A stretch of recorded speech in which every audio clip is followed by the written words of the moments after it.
Okay, so yeah, welcome back. I had some dinner and took a break. So hopefully I can get through the blocking and maybe even the blocking plus in this section. So yeah, the last stream ended with a crash of Maya, but luckily it saved basically when it crashed. I think that's why it crashed. It was saving itself. And then I gave it too many commands at once. So yeah, so there's one more pose that we're missing, which is the pose at frame 129. So I'm gonna do this pose now. But yeah, I think actually no, I was gonna do the impact, wasn't I? This is the impact frame. So I had the impact here, and I was doing the impact pose. So let's make this impact pose again, because I think I lost that one. And let's start. So yeah, I think impact. What was it? It was at frame. I can actually check on my old stream. What did I have it at in my old stream? So the old stream, which was this morning. Sorry for a second. Let's mute this though. I had a pose at what was it to say there? Yeah, okay, 129 was the hover, and then about 3 frames later, 134, I have the impact. Okay, so let's just do similar timing again. Might as well. So at this, yeah, impact 138. Let's do 138. Okay, cool. So let's do that impact frame. So I'm gonna key that, and let's make this impact frame now. One more time. Sorry, yeah, what we had before was you had to make sure that the leg was not too far forward because it was not going as deep as the starting pose. So beforehand it was like really, really deep, this leg, like really back, but this time it's more like central and flat. So we can put this down, move down the body, and let's put this down. I'll make sure I save my work more often this stream. Cool. Okay. So about there, I think was what I had before. Sometimes it's actually nice to animate the same thing twice. I mean, not nice, but you realize things you did wrong the first time. So hopefully I can correct them.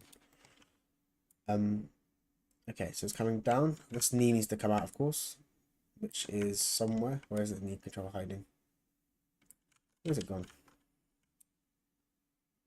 Where's it at the top? Here it is. Okay, so this is going to come down. Like this, and let's have a look.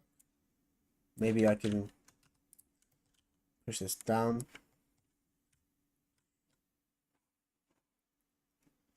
So I think I said before she's going to be coming down to this like nice sort of yeah, this is the I'm going from this pose, which is kind of like this sort of C curve. I want to then for this sort of floaty frame, I want to basically get the offset of that, right?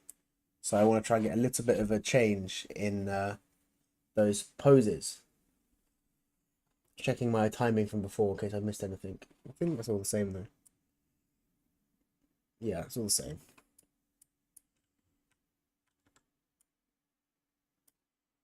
Oh, I'm missing this frame. That's what I'm missing. I did do one more frame. There was a frame where yeah, it's the whole moving hold. This one. So I'm gonna do this one first. Actually, moving hold.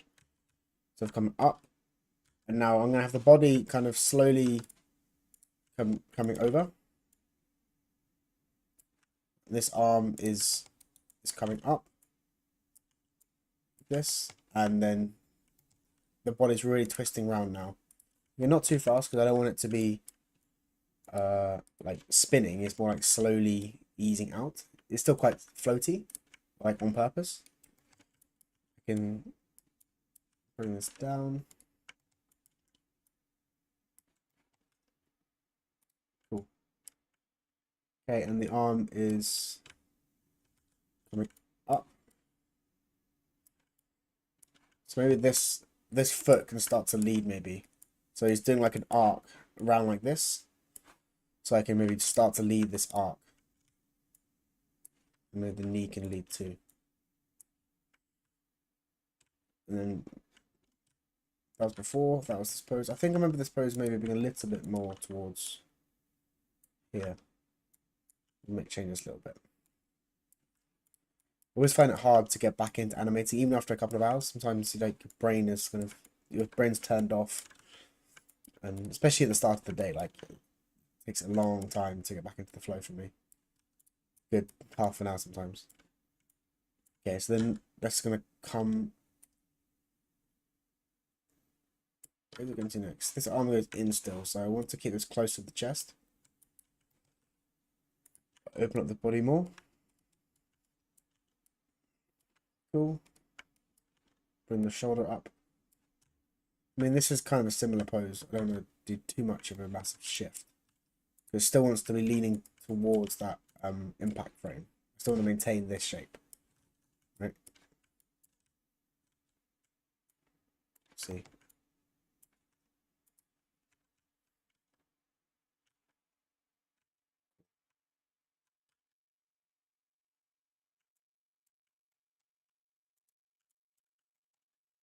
This is going to be slightly more straight on. I'm going to try and get this curve a little bit more. I'm going to worry about the arms later. I still want to get the cog working first, but just get some rough posing. I think this shoulder's moving too much. Let's copy the previous pose for this. I might even copy the previous pose for this one as well, just to maintain the shape. Yeah, I think actually that works better. This arm coming up feels nice, like it's like compressing into itself, like coming up, and then I can use the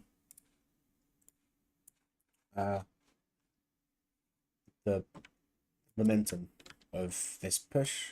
Okay, and then now let's have a think. Yeah, okay, cool. So let's start looking at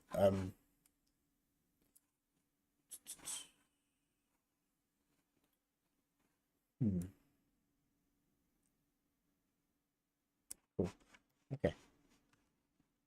Just thinking this through. Although if you are joining, you haven't seen the first part. It was streamed only like 3 or 4 hours ago, so you may haven't watched it yet. But I'm doing a blocking pass of the Anim Challenge martial arts sort of monthly challenge. I'm just doing a water bending shot. Yeah, so the rig I'm using is a water elemental rig. It's a VFX rig. Later on, I will show you it, but you can go to the previous video where I also showcase that rig a little bit more. And yeah, as I said in the other video, I wanted to try and do some water bending with Aang because I feel like it wasn't quite represented enough in the live action TV show.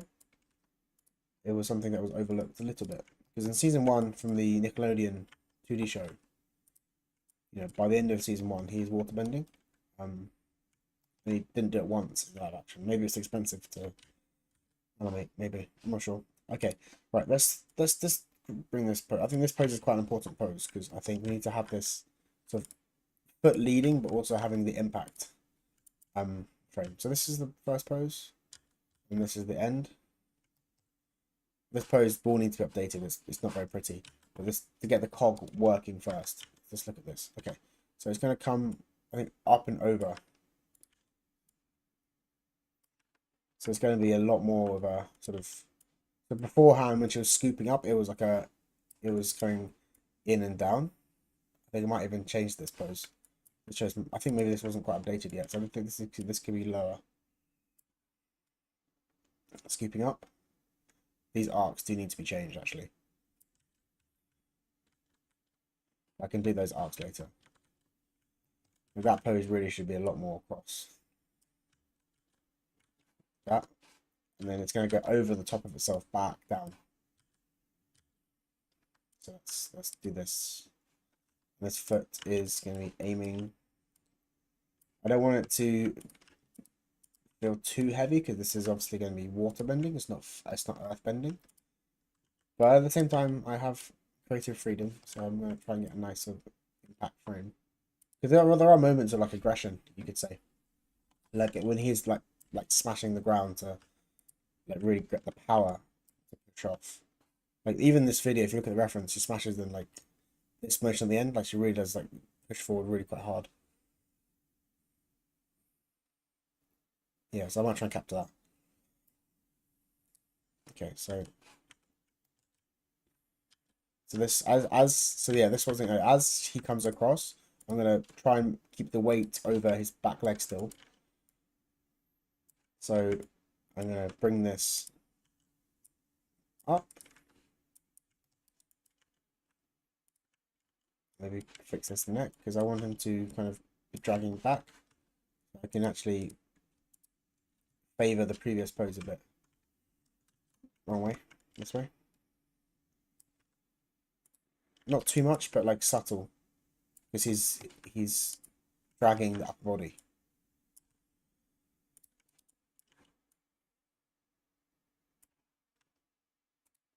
What's this hand doing? Okay, I think I need to fix this hand first. So this is now going to be rotated in, down. So this hand is coming across. This. And this wrist is going to be up. I really want to make this silhouette here nice. So if you look at, I always like to do the trick as I did last time if turning off the lights. You see this wrist looks pretty ugly. It looks good if you look at the skin, like just the pose in the arms individually, but actually as a silhouette, pretty poor. So we can try and fix this by bringing the arm further out. Even that looks better. But I want to try, if I can, bring this further across. Like that, yeah. But this arm I think needs to be raised though because it's dragging down. So we bring this up. And then bring the shoulder up as well.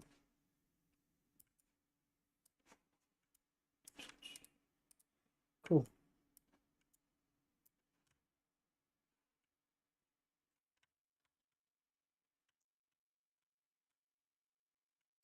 I think this is where I can drag the arms even more.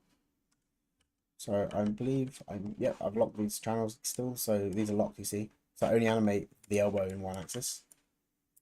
I don't want to break the body mechanics. Looks pretty good. Cool.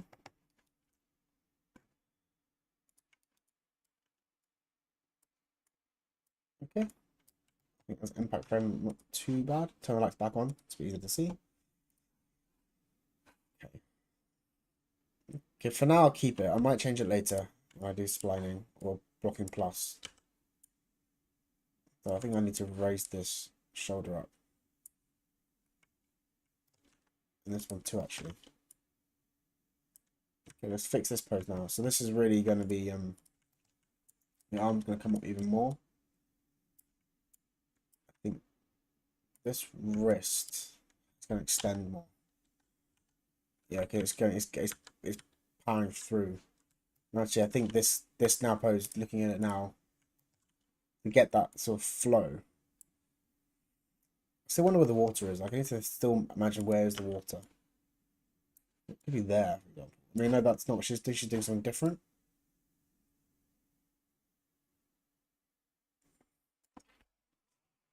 Let's see.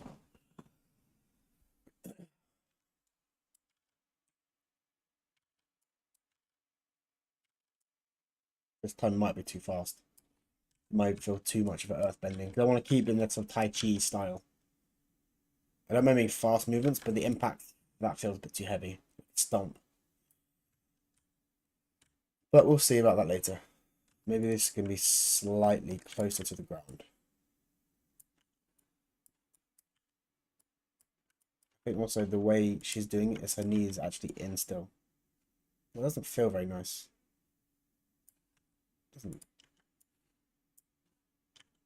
Maybe if we can drag. That feel nice?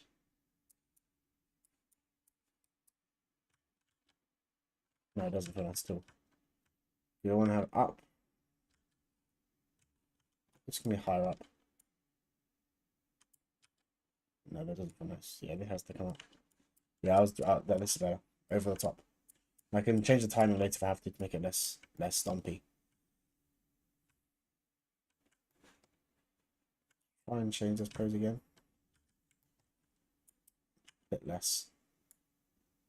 So again, always think of it. I know this situation I can't avoid it. I have to have the skin covering the body.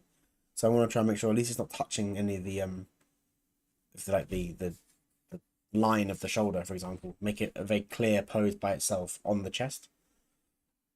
Your line, like I know line control is really important in like 2D drawing. That similar idea of making sure things are clean and like precise. Still applies to 3D. Cool. Okay, let's get the cool.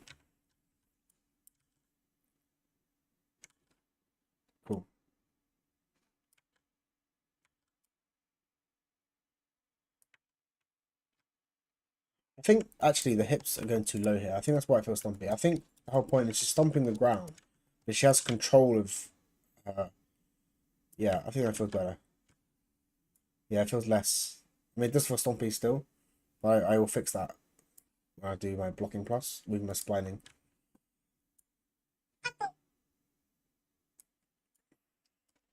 My wife, 1 second.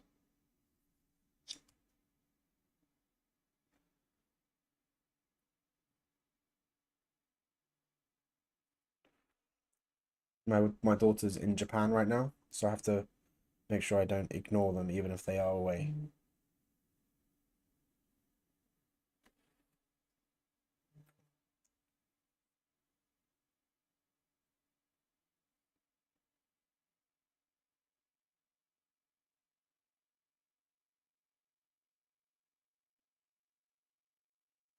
So let's look at the next pose. So yeah, we've got this. And let's go down. I think, can we go down to, this is 38. Should I just go down to 46? Yeah, I think 46 is a good. Go back to 8s again. So I'm not sure if you saw earlier. This slide is lift. It is a lift. So I think I might do 46, go back and do a breakdown just so I get the passing pose.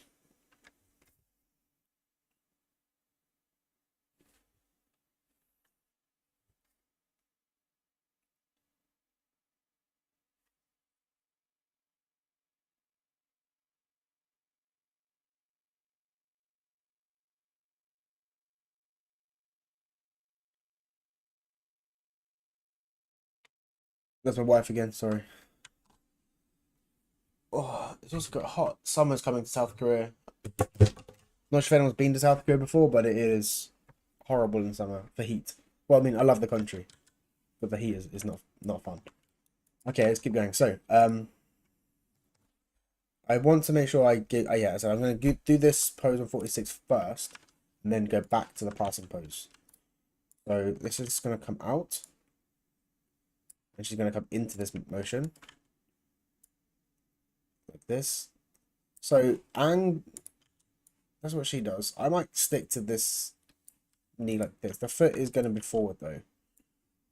I might even exaggerate this later, because I want to have a really nice push as she pushes off. But let's do this first. Okay, so he's going to rotate down a bit, of course, because he's now coming.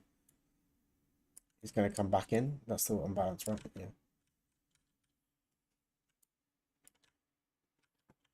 I'm going to rotate this backwards. I really want to get the line of action I'm going for now. And I know her arm's still quite high. I might bring it down a bit. But I want to imagine he's like throwing this energy ball or water. So let's bring this arm in, and I'll continue this sort of compression of the squeeze. But I'm going to imagine like if imagine the like the ball is going to be like here, I guess. I've got to make sure that I still think about where the water is. Like here, right? So this arm I think does need to come out like that. That's my idea at least. If that works, that'd be good. I'm not quite sure. I mean, I will show because I've got some viewers now. I'll show the rig I'm using. So the water rig I'm using is this, which has a lot of like this is the water rig. I can scale up as well, scaling up higher. So I've got to think about where this is at any given time. And I think moving this out like this makes more sense. So that there's a pocket of space here. So this is where this is the kind of the final throw. So I want to kind of use that. But I'm not sure how far along I should be doing this animation until I start animating the water. I know I think blocking plus is definitely a given. I need to get that done before I do the water. But then, do I then continue doing blocking and go into splining, or do I? Yeah, it's quite a new thing for me doing this kind of animation. So, if anyone's got any ideas about that, let me know. Like, should I mean, when I do other types of constraints, this isn't a constraint, but any type of like weapon, I normally animate the weapon first or at the same time because that's leading the action, which is technically true here. This is leading the action, but well, it's not. Yeah, see, I don't really know. But I'm gonna try it this way first and see what happens. Yeah, this hand pose doesn't feel nice. I wanna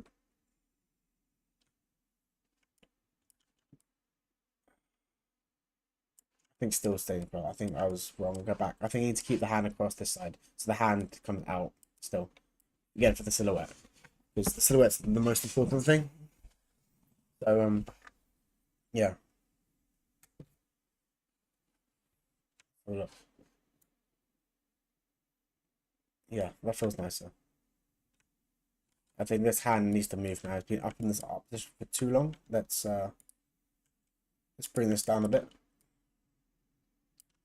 And bring the arm down too. Yeah, bring the wrist down. Yeah, so I'm imagining the ball is like here, right? Or the water, I guess I should say. Okay, let's keep going. Cool.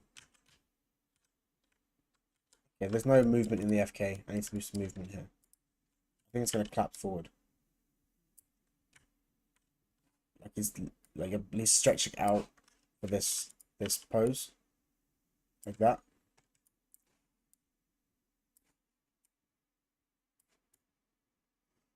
Yeah, I think that's about right.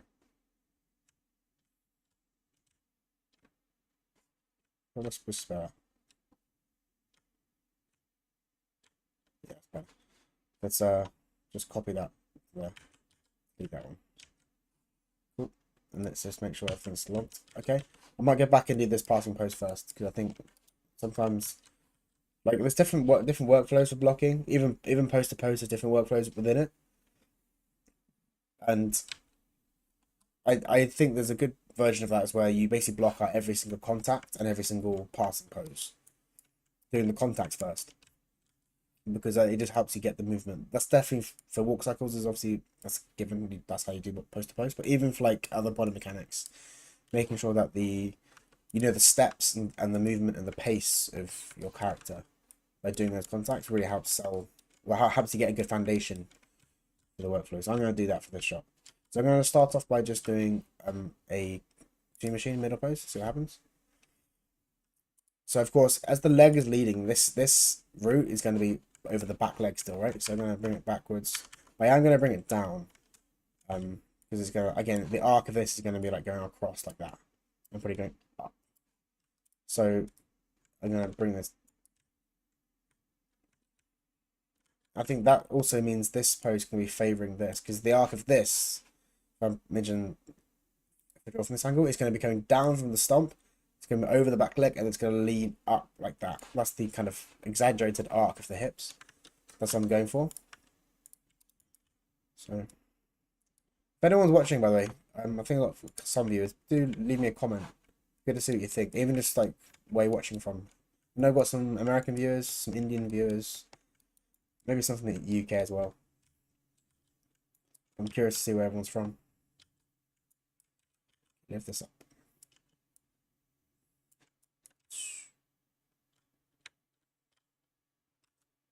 Cool. This is gonna, again, I want to keep all the weight over this back leg, right? Because I'm pushing off.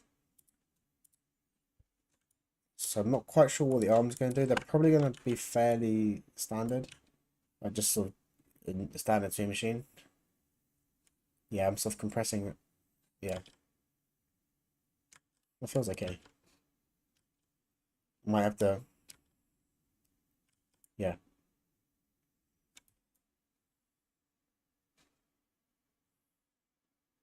Very impressed by this though. Just her, I mean.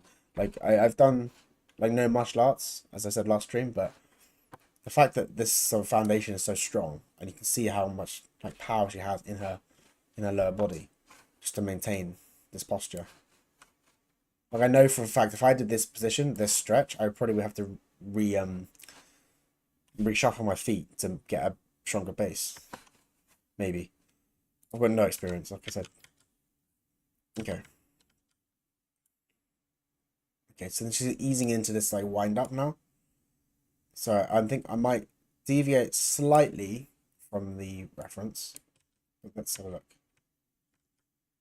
Okay, so 46. Let's go to 54 at first. 54. Let's work out the timing of this before we because I think this is quite nice. Let's add some more frames to see what the reference does. There's 75. I think 175 frames is pretty enough. Yeah, she got this like, yeah. So I'm not going to animate this whole like spin thing. I'm going to stop here. I think this is my final pose. So I might actually animate my final pose now, should I? First. I'll just stick on 8 for now. So let's do this 8 pose. So he's definitely moving his body across. And I'm going to go down, like a down pose. Because I know for a fact that like between this position here, like this 46 is going to be like an up. He's like reaching out. So now he's going to go like deep. You can see even her, she does it too. She's going down into that pose. So I'm going down into this pose. And then I'm going to lift the body up in this axis. But then I'm going to twist it backwards on itself. Well, I guess more the FK spine. The hips I'm going to keep fairly forward because the body's forward. But the FK spine I want to rotate backwards now on itself. And maybe have a bit of pressure. Like that. And then really bring this round.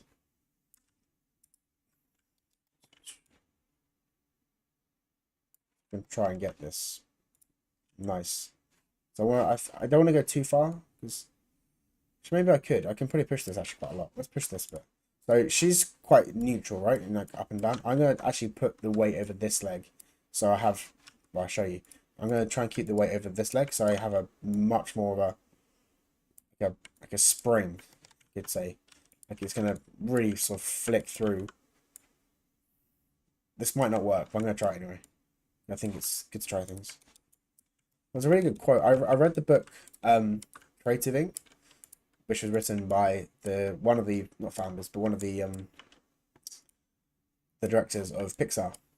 He also was the guy who invented or developed the subdivision surface method for modeling, and his calculations were what basically helped modern 3D animation. He was the first.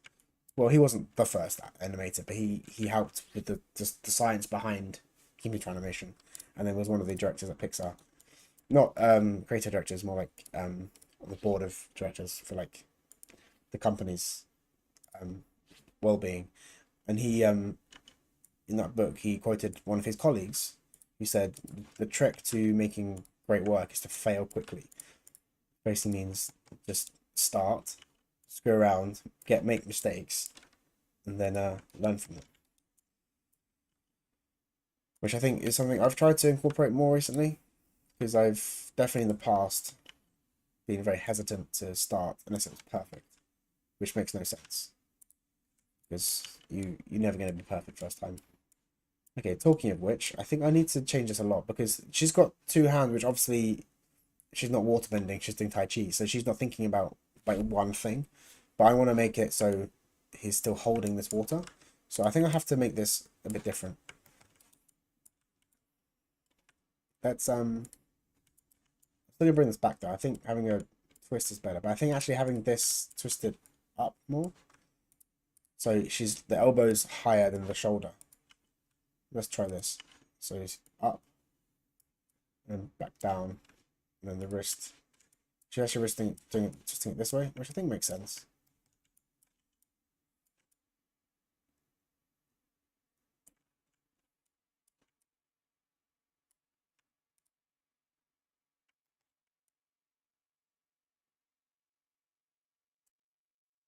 That doesn't feel too nice. This angle here doesn't look nice.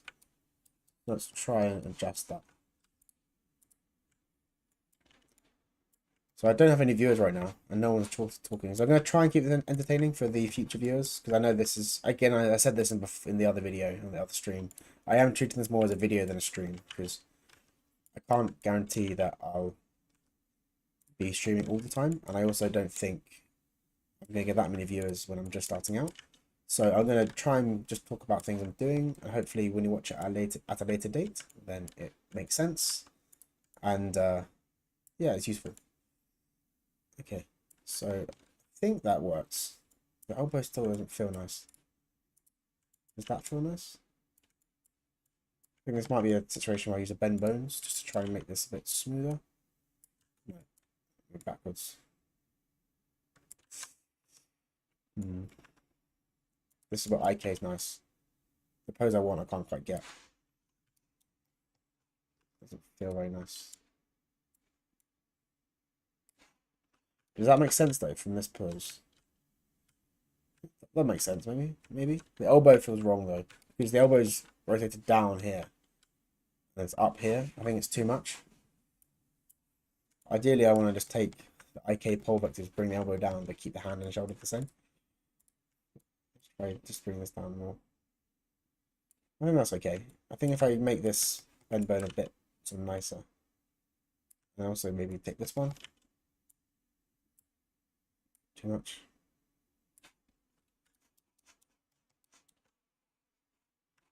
Maybe, I know I didn't normally do this because I think I told you before that doing this motion feels a bit broken, as you can tell. It's too soft.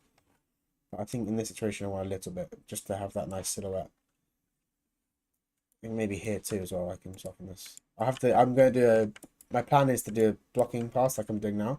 Then I think I'm going to do a quick water pass, just to get the overall motion of the water done. And then I might do a sort of bend bones pass. I might also use, there's also these spy controllers which I can use to adjust things, which I think I might use too. I think that could be quite useful. Checking that hasn't. Cool. So yeah, but we'll see. Okay, I think that makes sense. And I think, yeah, like her, she's looking quite a long way to the off screen. I'm gonna try and maintain that. Maybe a little bit backwards still. Yeah, maybe. Okay, let's play the scrub through. Yeah, that kind of makes sense. They're flowing through and drawing through.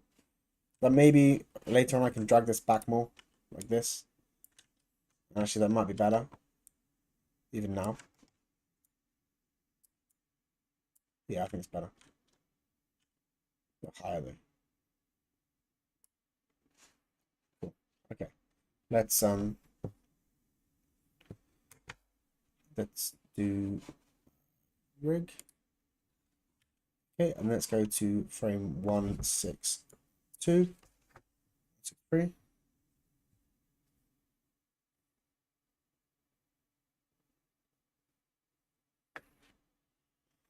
Okay, yeah, 162. So this is where I think the timing needs to change. So I am gonna take her poses, but I think I might shift them around. So she's definitely coming through now. So she's still, I mean, I've already changed one pose. This is obviously more offset. So I'm going to more look at her upper body and like her hands. I think these are quite cool poses. But let's, I may have gone too far with the hips in this pose. So I need somewhere to go, right? So I might have taken, because if I do this, the leg's now broken. I don't want to break the leg, but I might drag the feet. That could be quite nice. I still want to stay quite low. I don't want this hip. It's got roll on it. It's going to put this down. 0. I'm going to twist the FK spine. Actually, I'm going to zero this out first, so I make sure everything is back at default. And I'm going to start just making sure the body is going through. I do think I need to twist this, so I think I'm going to drag this, I think. So look.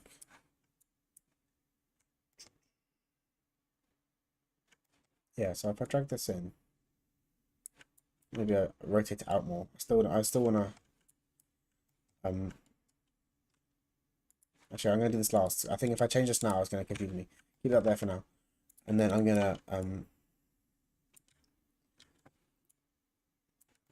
rotate this down and around. So down and then around. And this arm is now in front. She's quite close to her body, which probably makes sense for Tai Chi. I don't know. I don't do Tai Chi. But this...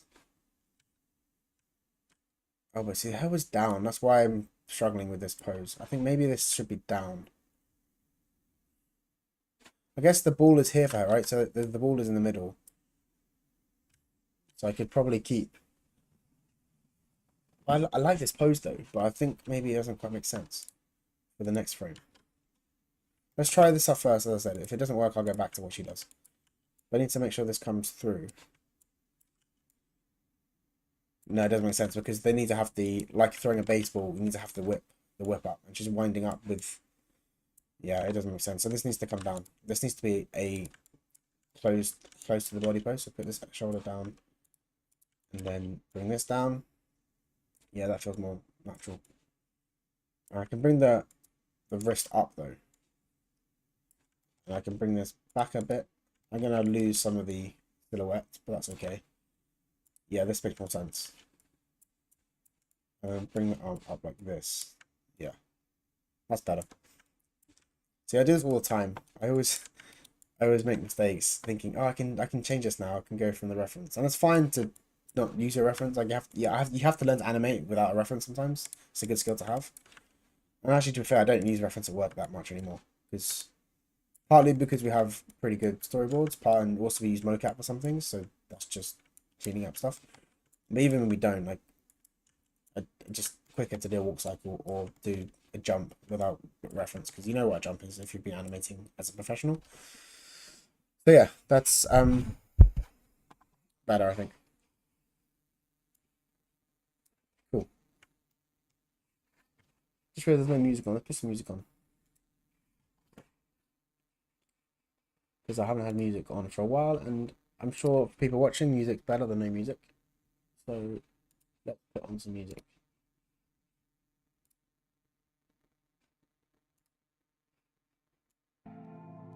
Okay, it's better, isn't it? Okay, so that should be a bit more easier to watch now, if everyone's watching passively. If it's too loud, the music, by the way, let me know. Even if you're watching in the future date in the future as a VOD, do let me know, because I'm still learning, as I said. I'm learning streaming, I mean. I'm still learning how to do this.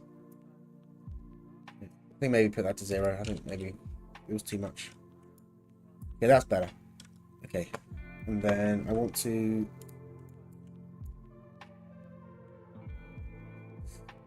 The fingers okay? If I just check this, right? If I move this controller in, does the thing... doesn't compress, right? What about look? Does that change? No. What about this one? I'm trying to work out how this water can work, but I don't want it to If I scale it, will it change anything? Nope. Rotate it? Nope. Okay. Scaling that change anything? Nope.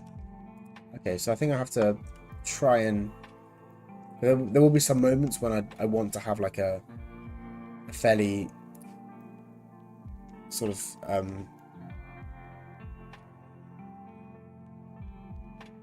okay, well I'll work that out later. For now, I think I need to work on the mechanics of the body. There are some other, so the thing I'm using, by the way, I did show you last stream, but I'll show you again, is the VFX pack from this guy. It's a really good little set of things, and it's more than just there's the water, as I said here, but there's more than that. There's also like energy balls and the fast lines and stuff. So maybe there's something else here I can use instead of the water. As in, I still want to do water bending, but I can change the shaders or something and make it seem like water if this doesn't work. But I think it might, because this is pretty well made. It's going to turn the music a little bit. I think it's a bit too loud. Yeah. Okay, right. Let's hide this again. Okay, cool. So come in, squeeze. It's going to be in front of him. So now, yeah, this makes more sense. I'm going to copy. Let's copy these poses from before. This one too. This one too. Shoulder. This is there. So now this is going to come round like this. This is coming into the body, so it's coming really close in. The shoulder needs to be nice and animated. Come down.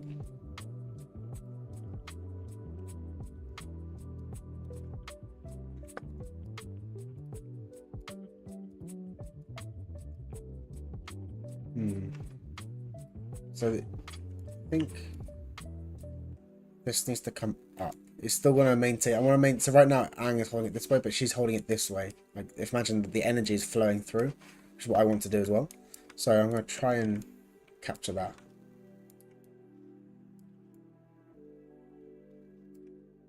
It's a bit hard.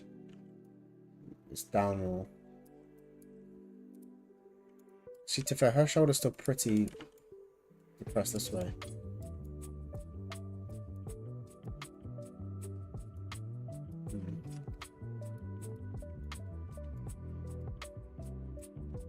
This is definitely the hardest section, I think, because it's also about the timing, which I need to fix later.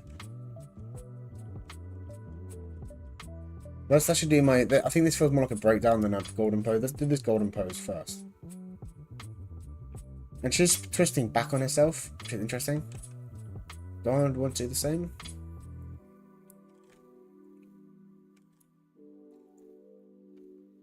Brings it up. She's bringing the water up and then like out. That could work. Let's get this. Okay, I'm gonna put a. I know this isn't. I'm breaking my 8th rule. I'm gonna break it on purpose. I think it's nice to. Yeah, I think this pose here, when I went from it's 54, I went too far forward. I think this actually does need to come back. I think even favoring this pose. So it's the body moves, but the hips are like dragging, and then this is then more like down, like properly down. And then I'm gonna do a little bit different from what she does. I'm gonna push this pose forward. So she's definitely coming round, and this foot is completely sort of. I might have to twist this as well. So I'm gonna need Anim for this rotation because I want to make sure I get the. I want to make sure I get the rotation correct. So I'm going to use the offset controller. So I'm just going to temp pivot, and then I'm going to bring this out to here, to the tip of the feet. So about there, yeah. So now I can animate and rotate around this point. Ooh. Yeah, here we go, like that. It's not working, so I need to re-click it. I just clicked. Here we go, like that. Yeah, and I can also add some foot roll. And then I think I need to bring the hips back a bit to get that pose. But to be fair, it is really. Yeah, that's better. So Anim does have some really good tools. You can do that in Vanilla Maya, by the way, using locators. I just don't want to waste time today. Because right now, for my time, it's 8 o'clock in the evening, 8 PM. And I don't have to finish everything today, but I want to at least get like close to blocking plus done today. Which I think I'm going to need a little bit more time than I have. But we'll see how it goes. Okay. Right, I think this is going to come to the middle now because he's. Okay, so this is coming across as well. I'm going to do a really big arc check later on. But you're going to maintain the arms are staying in a similar position. So I might. This is one of those times where actually I'm using global for the arms, but I think this is one of those times where actually using the parent of the chest is better for the specific movement because it's nicer to keep that shape. but you can't do both. Well, you can, but I don't want to keep swapping back and forth. So.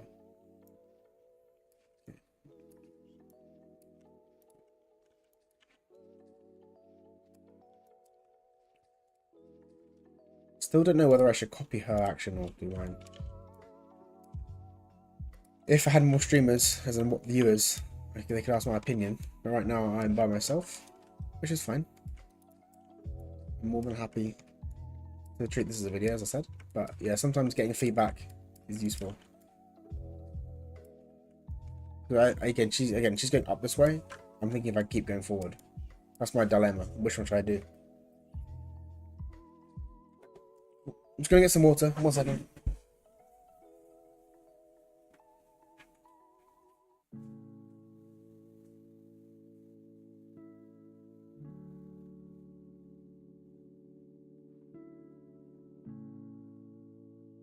Oh. Right.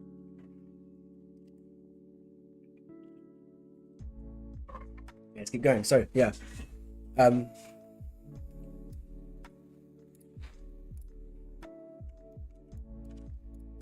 Have a look. So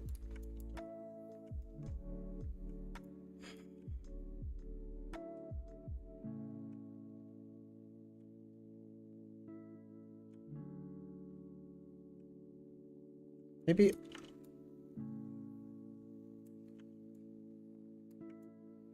yeah, I think she's leaning forward this way, but then rotating backwards this way. I think that's why hers feels better than my pose. So I might try and get that in there. I know I'm not talking too much when I do these things. Well, maybe I am, I don't know. But I'm just trying to think it through, and sometimes it takes a few attempts to get the right thing. Okay, well, let's get this pose done first, because this is not going to change too much. So let's get the arm round. Let's delete these bend bones, because sometimes they distract me. Same for this arm. Get this to 0. This to 0. And there's a pin controller for this. That's so cool. Anyway, yeah. So I want. It's kind of to the side of the body, so it's still rotated a little bit this way. I think this is too. She's more stable. I think I'm not that stable.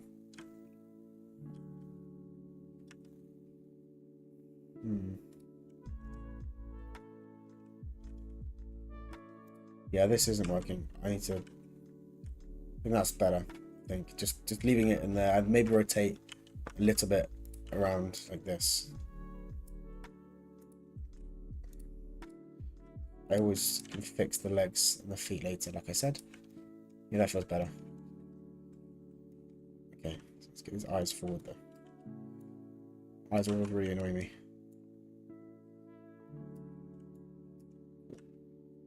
Okay, so the upper chest is still here. This arm's out.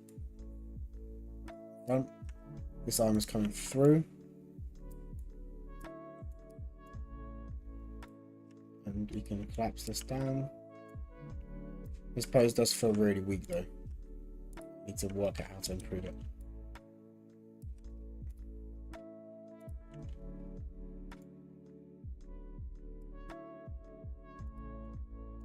I think it's because I haven't got any line of action, like a real line of action. I need to work on, like, line of action is also important for these sort of things because not only is it pretty, it also helps sell weight and power. So, like, for example, one of the better poses, you can see here the power is clearly coming from behind. He's drawing from behind him and putting through. Even, like, with this pose, there's no power. It's just, like, stuck. So I need to think about where it's coming. Even this pose feels a bit better, but I think I'm going to rotate this backwards. Yes, I'm going to maintain that shift. So there's still a bit of... I think I can move these hips backwards a little bit more as well. So that the arms are moving more than the body.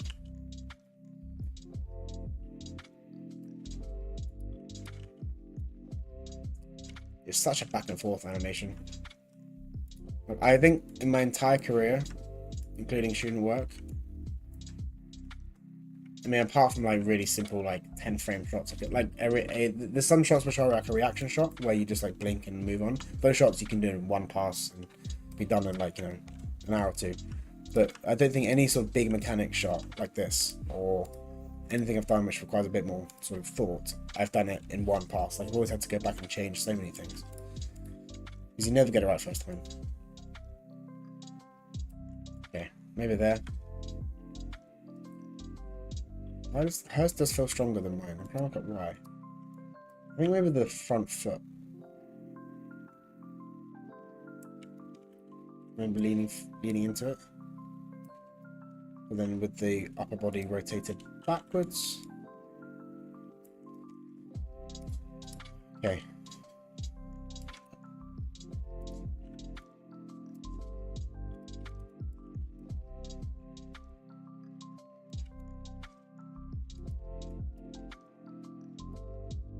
Okay. I also am aware I haven't done much finger stuff at the moment. Kind of on purpose, because I know that I'm going to be staying in a similar pose for this section, as well as the fact that it's also dependent on the water, I think. So, how can I make this stronger? So she's her hips like that, and like I think her hips are like that, because this is rotated down. It's just some hip motion.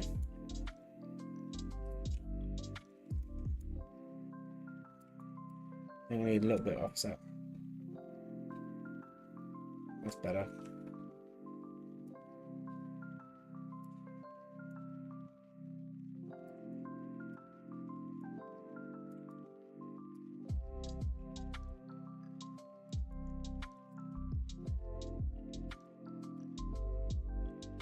That feels nicer.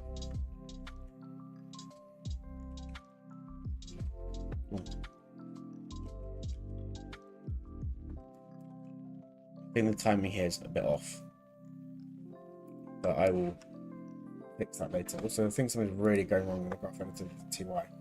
It's throwing me off.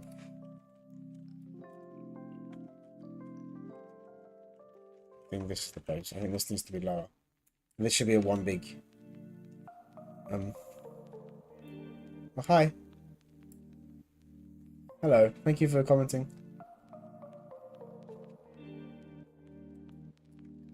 I know you're gone now, but thank you for coming and going.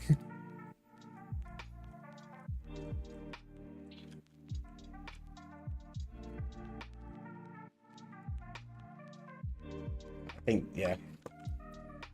I know my mind seems very random because I'm talking no sense. Like I'm making lots of random comments about the section because I'm just trying to think it through verbally.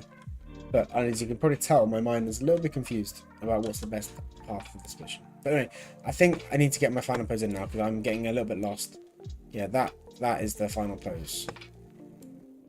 I'm gonna put it there. I think I'll save it 3, and I can change the timing later.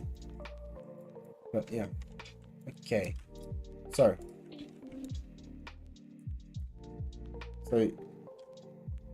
she actually comes back. But her feet go forward and she has a nice like shift. So I'm gonna try and capture this. I think her movement's quite nice. I'm gonna capture it. So she does come backwards, but I think I'm gonna push her body forwards. So she's got quite flat arms like this. I'm gonna try and bring it out more like that, and then have the line of action this way. Or maybe actually no, maybe I think that the arms in the same position, like having the arms out more, like this position, then have her pose like this. So it's a bit more leaning back into the back foot, and then her arms and her head are all curving over. And then her head's like here. That's my plan. Let's try that. So got here, and then I'm gonna bring them backwards. And these feet, there is a jump here, so I'm gonna try and imagine there's a jump. I think the feet here,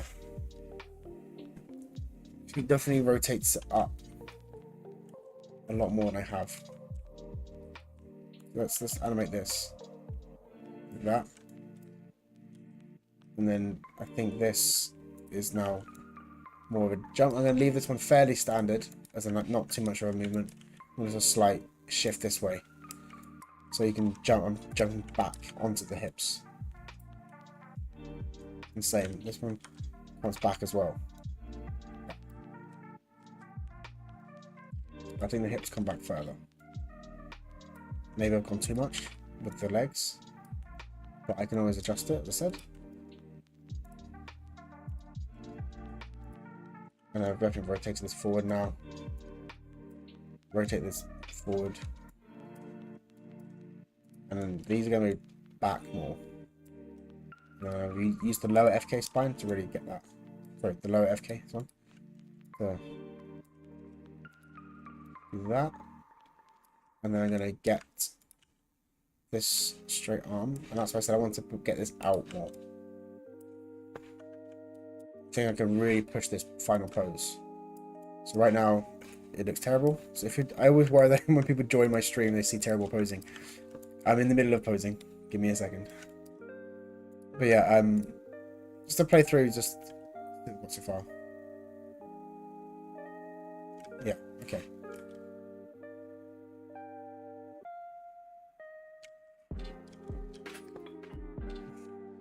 That feels a bit strange, actually. The amount of going backward feels a bit strange. So maybe I'll soften it. I might even remove the jump, I think, the step. But either let's get the hands first, because they need to be out. So forward shoulders, straight arms, put it to 0. Bring this up. Well, I should bring it to 0 first, and I can animate it correctly. And then the wrist is up, of course. I'm going to bring this down a bit more. I don't want it to be parallel, because I want them to feel like they're throwing that water.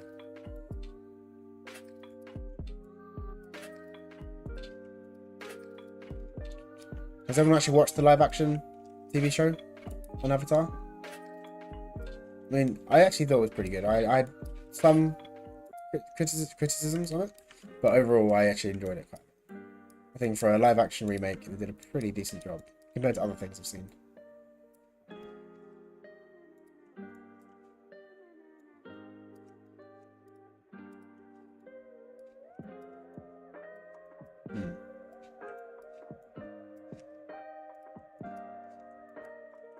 Bring this out more. I need to get more of a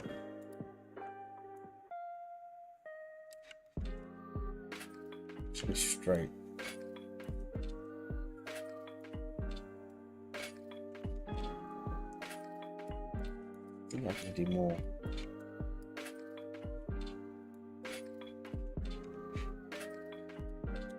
Okay.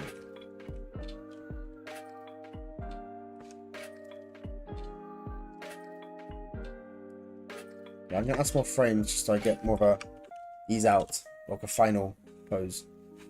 So I think 180 is fine. I'm not going to look at the reference after this pose, so she does some really crazy sort of spiral shit.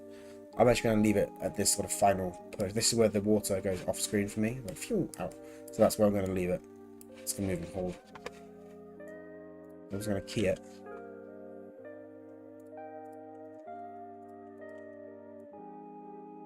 I'm going to relax it slightly.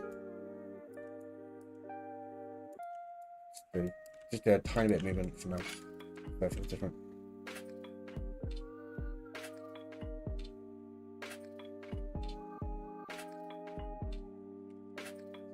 I do think this moving whole thing doesn't work as well as I thought it would.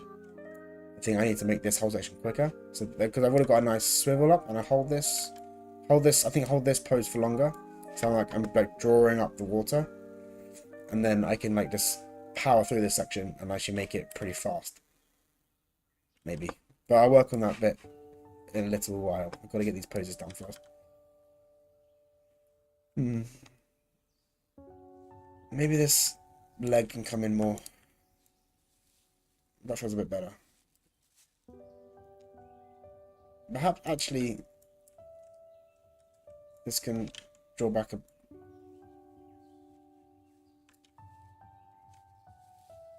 Yeah, maybe. Maybe this can come back more.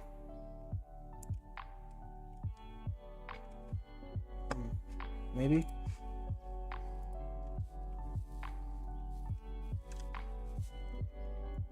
you're just joining, my current dilemma is whether I need to have the weight to keep going forward, so sort of come all the way through, or if it needs to sort of do more what she does when she comes through and then goes backwards. So I'm thinking what's more natural for this movement, because I'm thinking of water bending, I'm not thinking of Tai Chi. I might actually hide this reference on this. Is actually distracting me a little bit, so I'm going to hide that for now.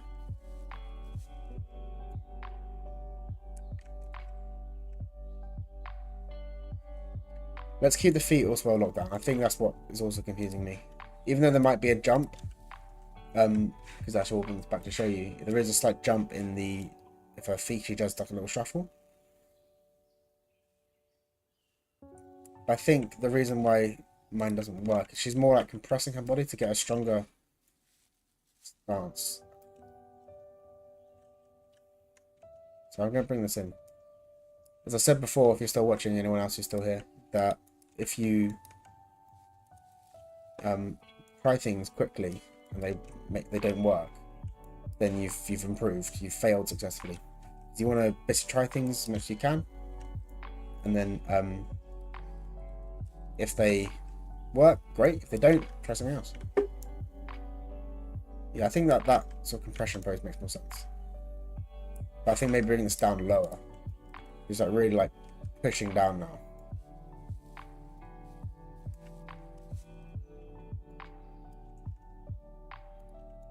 The front. Cool. And if you are watching, do let me know where you're from, if you're an animator, if you're an artist, or if you're watching for fun. This is my first stream, or I guess second stream, but first day of streaming. And I'm still learning, but I'd love to know who's watching, where they're from, what they do. And also ask any questions you want, by the way. I'm doing this for like my own personal fun and also for the Agora challenge, but anything you have, like questions or even advice, like I'm not the best animator in the world. I'm still learning myself. So, well, I work in television, as you may know, but I'm still improving. But anything you can give me would be great. Tips, advice, I definitely would appreciate it.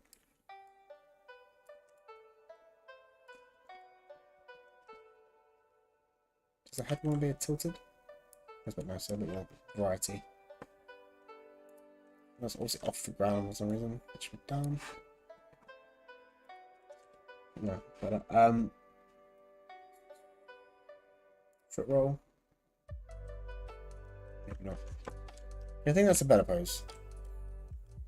Boom, boom, boom, boom. Yeah, I think that works. But this pose definitely feels a bit wrong still. I think I need to continue this arc. So I'm going, this is my line of action for this pose. It's this one. This is the line of action. I'm going to save. Last time I did green press foot broke. Let's save. Awesome. So yeah, last time I did the grease pencil it broke. So yeah, this is the line of action for my final pose. So I really want to have like this line of action for the anticipation or the frame prior. So we'll call this. Let's try and get that better. I think I might need to do a cog pass soon because I think some of the timing of this is wrong.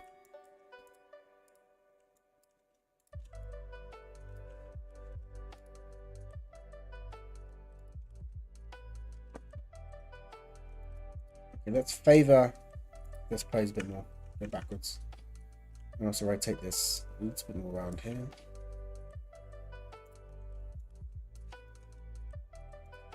And this head as well, following the line of action.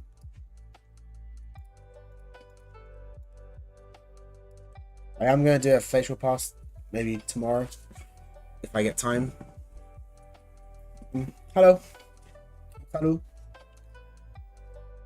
But yeah, for this shot, I'm definitely working on the body first. Just in case you're just joining, this is what it currently looks like.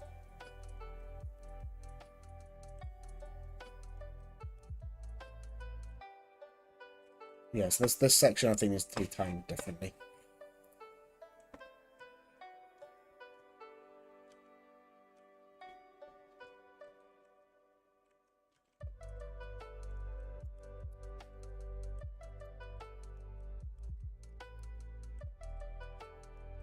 Okay.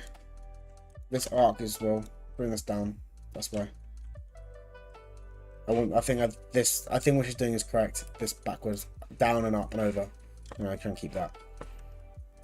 And let's try and fix this timing. So I'm gonna start by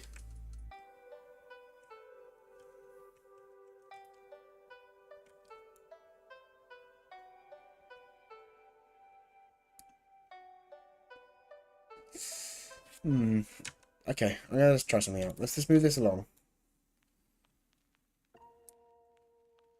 I think Maya, don't crash, please. Maya's frozen on me. I'm hoping it doesn't crash. There we go. Thank you, Maya. Save it again. Maya scares me so much. I lose. I mean, luckily at work I do autosave and I save often, but I think every day I get one crash from Maya. I mean, it's weird. I mean, I know Blender's free, but I basically never crash in Blender unless I make a mistake. Maya, well, I do think Maya's better for animating. Blender has its uses, but animating is not one of them. At least for me. I mean, I know people do it and you do use it well, but yeah, okay. So I want to make this like a hold and power through. So I think this whole section can be quick. So I'm going to use this little script I have, just minus some keyframes. So all it is just if you right click on the graph editor or the timeline, you have keys, and you can add and remove in betweens, which basically just makes the keys closer or further apart. I've all of that on booked to the shelf. So I'm going to make this a really big shift change. See how that looks. Might look strange. And I think actually this needs to be a hold.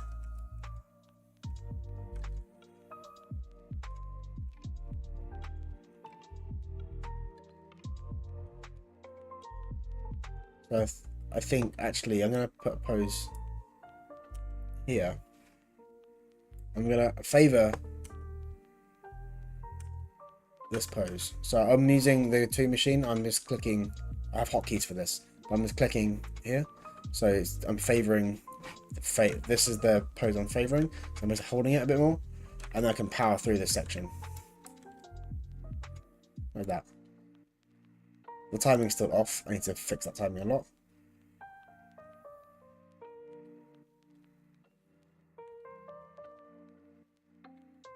Okay. Cool. Right. I'm just going to do a quick play blast and see how that looks in real time, because my Maya's a bit slow when it comes to playback. Just checking things. Oh. Block. Cool. Play blast this. Hopefully it chose the right camera. I think it did.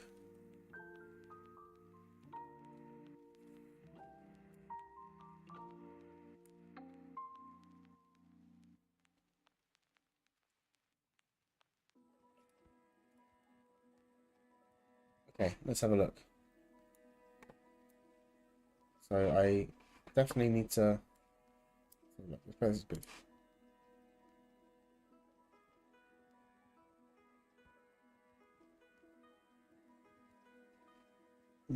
Might be okay actually.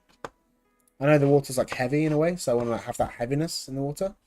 So for now, I'm going to leave that timing, and I think I'm going to do a very rough water pass. And I'm going to save this upper version. Just save scene as. I'm going to save this block, and then plus water. So block plus water. Let's do a water pass. This is my first time using this water rig, so this could fail miserably. I've got about an hour till I need to sign off, an hour and a half, so I will try this out. Okay, so that's think the way we can do this is we can set up the locators. So I'm going to ignore the scaling. I'm going to make it big for now. I want to see it big. I'm going to also ignore kind of the water itself. I'm going to try and place these locators in like the curve and the path. hopefully, if everything goes to plan, I can then animate just this value, the effects 0 being at frame 1, and maybe like frame 160 being like, sorry, value 1, like that. So the whole animation just goes along the time like this, along the timeline. Make it into partially, see what I mean? Yeah, maybe. I have to see. I'm not completely sure it's going to work because it's quite a long animation. But we'll see. Okay, let's start off then. So let's get rid of everything. So let's put this to 0 for now. And actually, go to frame 1. 0. Maintenance getting 10 for now. And right. So I'm gonna start the animation here, right? So let's have this water. It's big actually. I want to see it better. In case you're just joining, I'm going to say it again, but this is the FX rig is from this guy. I haven't made this myself. I'm not very good at this type of thing in Maya. So these are the rigs. Some are free, some are paid. Mine was £5. But some are free, like I said, so you can check them out. And they're pretty straightforward, just reference them in. This is referencing one of the water element ones. And I get these locators, which is like the curved water. So let's try it. So I think I'm going to ignore this part as well. I'm going to look at the... This is kind of the first one, isn't it? So he's going to be starting pretty low down, like here. I'm going to key this. I'm going to key this. I'm actually going to make a stacking set, actually. Let's 1, 2, 3, 4, 5, 6, 7. Let's select water locators, different color. Cool. And let's set them all and key them at frame 0.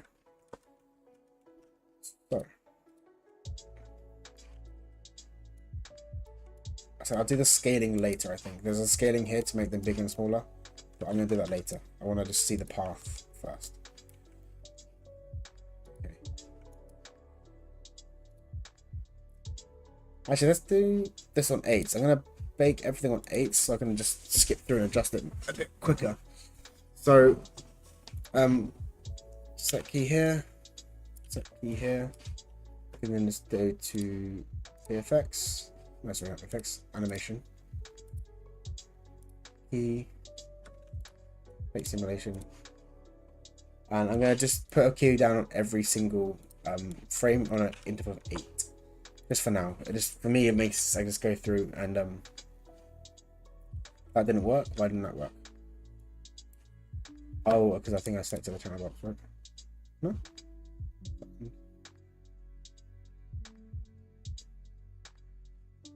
Should have worked. But it's not working. So I'm going to select the cog. I've got match keyframes. There we go, that's better. Okay, cool. So that's the position of locator 1. I'm going to imagine that every locator is an 8th, if that makes sense, for now, and I can maybe see if it needs to be changed later. So, actually, wait, how much? This is 180 frames.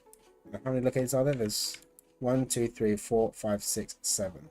But I think in a way, this one doesn't really count. It's kind of the start. So let's do 6 locators. I'm so bad at maths. What's 180 divided by 6? Please don't laugh at me, people who are watching. 30. So if I do actually every 30 frames and put one locator in the correct position, that might work. Maybe. I don't know. Should we try it? Let's try it. I don't know. Let's just delete this. Go back to frame 1. Go to frame 30. 30. We go to 60. 61. Be accurate, why not? 90. 91 even. Then go to 120. And go to 150. And then go to the final frame. Though actually this might be a bit earlier. Okay. So my theory is for every single how can we determine which when posing which sides? Okay, So I talked about that actually in the last stream, but I'll go over it again. I mean, to be honest, it is kind of down to individual action, like what's happening. And for example, for a walk cycle, I think there's a pose earlier when he comes up. Yeah. So this position or this pose, I was debating which way the hips should go. If they should go, you know, down this way, or this way. So I decided for this specific pose that because Aang is quite a strong person and he's got a really strong core, he can hold himself up with the hips going up with the leg like this. So this leg is pulling up and it's holding him up. However, if I was doing something a bit more natural, like a walk, I would probably want to make the hips drop on the side of the body where the leg is raised. So for example, if I'll quickly show you. So if I had a reference for a walk cycle here, I'll bring it across so you can see. So you see how the leg is in the air here. So I could kind of show you.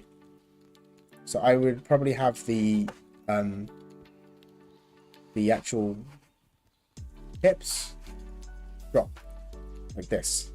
Okay, so this leg is up, so that means the weight is on this foot, so that's going to push up into the body, and this is going to drop down like this because nothing is supporting this foot, if that makes sense. So this is going to drop down. And I think a general rule of thumb, or a general kind of thing to go by, if you don't know, just do your first blocking pass with the hips going down on the ankle which is in the air. So this side is like opening up like this, and then this side is like collapsing in like that. I hope that makes sense. That's just a good starting point. But as you can see from my animation, I've done the opposite, but that was a conscious choice. I chose to do the opposite because I'm imagining he's compressing like a stomach crunch. So that was my logic for that. I hope that helps. But yeah, please, anyone who's in the chat, ask any questions you want. I'm happy to help. The whole point of the stream is to have a conversation, really. So if you have anything you want to talk about, do please let me know. Okay, so let's go back to the water. I'm actually going to also animate this. I'm going to delete all these keyframes. Delete all these. Delete. So I want this, and I'm going to match the same timing. No. Match timing. So I want this to kind of, you know, what, 0.2? Yeah. 0.2, 0.22. Can I do that? 0.22? I can, yeah. So I'm going to see if I can then make this locator. Yeah, cool. This might not work. I think, to be honest, this is gonna cause some issues with the curve of this. But let's see how this works. I gotta animate all these as well, to be fair. I can't just ignore one, because I have to animate this. Yeah, I can already tell it's not gonna work exactly as I want. Not too bad, to be fair, but I think when I go back to the middle frame, it's going to look weird. Yeah, but let's get these poses in first, and then I can work on some of these other bits later. Okay, so this actually could probably drag back a little bit, I suppose. Can it? Maybe it can't. Did this go minus? Can I do minus this? -1? No, I can't. This is definitely from 1. So I think I might have to also make this. Yeah, this works. I can animate this as well, so it feels a bit longer. Cool. Okay. Right. So that's the idea of this pose. I think I do need to do this on more keyframe. I can't just do it on. Okay. So where's he going? He's going up.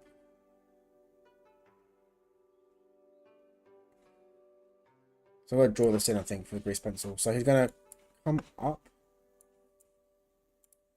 like that. Come up like this. It's going to come down to here.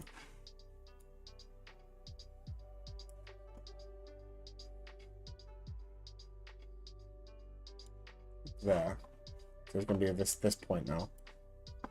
And then, yeah, he's then holding this here in his arm and the ball. I don't think I can scale this. I wish I could scale it to be a ball shape. I don't think I can. But, and then, yeah, and then it's going to be underneath him like this. So get the grease bits up again. It's going to be coming under, like here. It's still going to be backwards behind him, like over here now. And bring it down this way. Up to here. This area here. And then up again even higher. Might interchange the camera. And then it's coming down to this position. And then, yeah, this is obviously going to be here. Let's go off the screen like that. Okay, that's the first idea. Okay, let's try this out then. I'm going to hide the blue pencil for now. Or at least, can I change how many frames it shows? I don't really use grease pencil that much. So I'm not sure how to... Oh, no, this is it, right? Yeah. Okay, cool. Okay. Right, so I'm here. I want it to come over up itself now. So I'm going to put this one. It's this controller, right? This needs to come here. And this needs to also, these need to go all the way over here. This needs to come over here.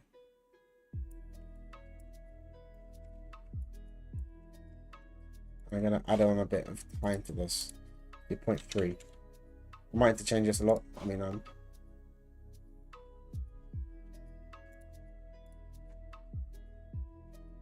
this is going to be quite tricky to animate, to be fair. But I can do it. I think I need this to come up. And this needs now to come down across like that. Yeah.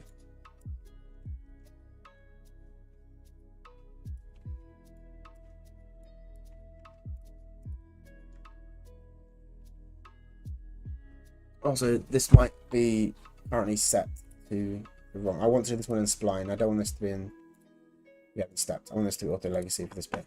Because I'm really thinking about. Let's set this all to. Is it auto spline? Polish? No, it's not auto. Flow? Auto spline. Cool. Okay, so this might be a bit better. Okay.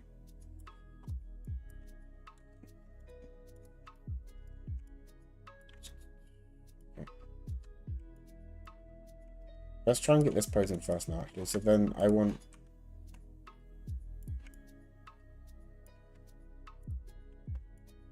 Okay, it's coming around, it's coming down. This is the end of the chain, right? Yeah. It's coming this way. Like that. I actually want to show curves. Because I'm going to hide Aang's controllers. I think there's a...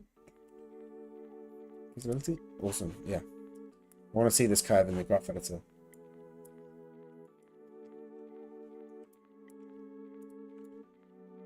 Okay.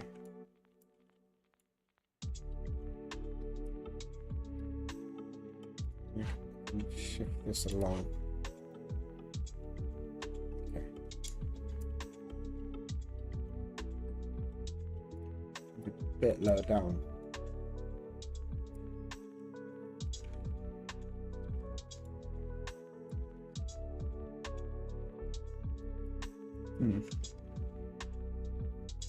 Okay. I think these controllers, they should never be over here, so I was going to move them now. Move these over like that, and do that as well.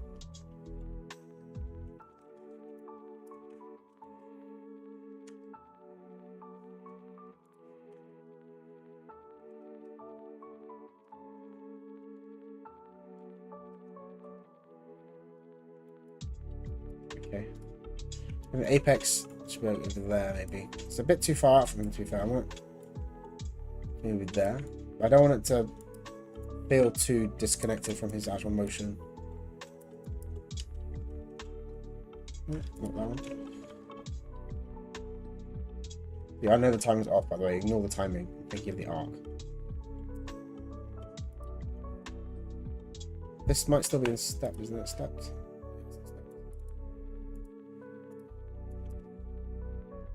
Yeah, okay, that's better. That was making me feel confused. Okay, so this works. So this is now I want a pose here. So I need to get this. I'm gonna add this to the thingy. Right. Yep, so there's one big structure set. So I'm gonna copy this pose so it should be the same.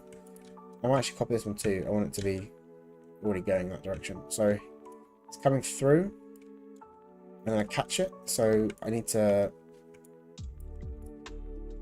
bring this in, I think. No, bring this curve down a bit.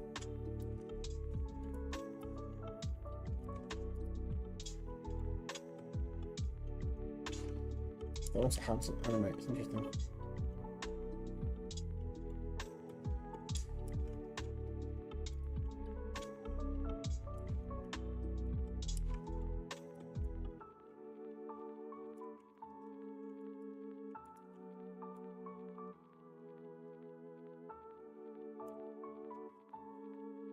Okay, what I might do is I might do one animation for this movement and then like try and reset it. That's even the thing. I think this circle shape is going to be the hardest to animate because I need to get the whole I don't think I can make this a ball, can I? I can make this one a ball, kind of. Yeah.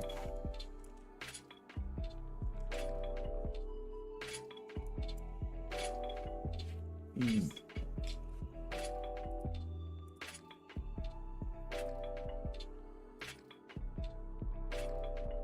what I'm gonna do then, I'm gonna make this curve linear for now. But I'm gonna actually, this may make things worse, but let's just try this. So set a key on the last frame, and I want to make this be 1. So it's basically full. Let's make it linear for now. It'll just go through the whole, so I should just go through the whole channel without sort of moving. And I can then work on, yeah, okay. This clearly is not correct, but let's work this out.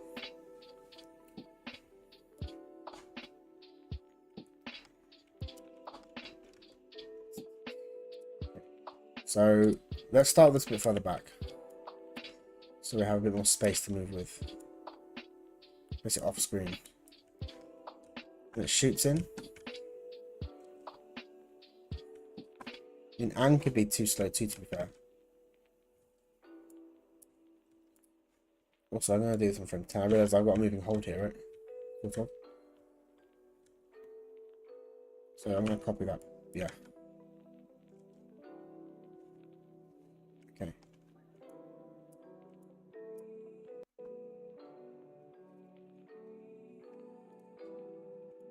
I generally think this might be the hardest part of this animation, is doing this water.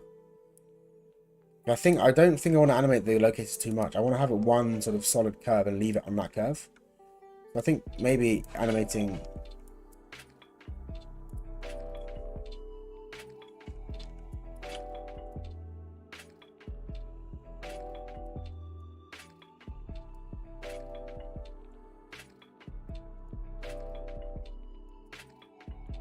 I do think I was on the right idea before with having like one This should be the final pose. So that's there. Let's go back to this pose. Oh, it's difficult.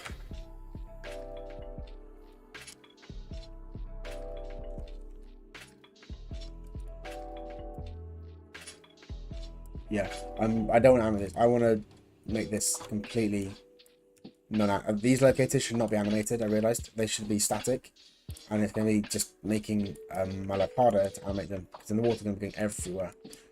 Okay, let's just start this again. So this is okay as a first pose. I know for a fact that the last pose. So let's do this out here. This first one I can bring out. No, so this is the last one. This is the first one, sorry. Like there, and then I can put this. This is the last locator for the as it shoots off screen. So this one I'm going to put all the way over here. Let's see where he's reaching. So yeah, over here. So he's going to be all the way off screen, like that. Okay, and then let's go to the middle of the animation. So I'm gonna. This should be 0.5 or so. Yeah, 0.6 is fine. Ish. And this is when the water is coming. Where's it coming from?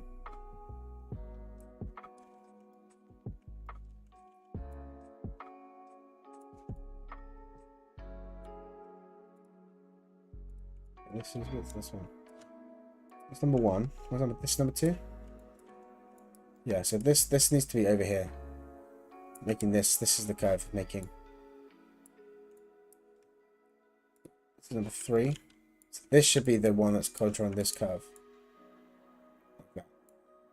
Sure, if I rotate this, make it rotating? No. So we can put it out like this. And then this one is going to be coming down into the underbelly of the shot.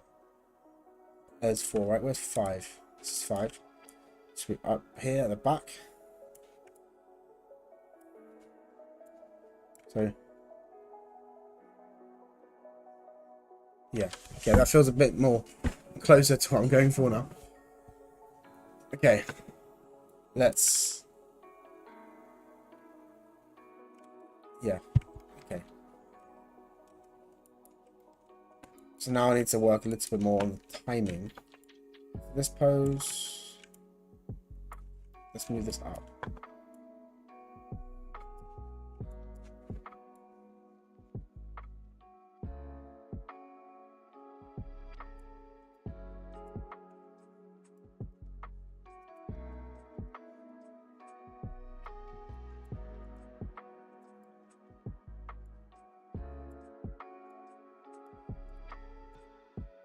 Oops. I'll keep this back still.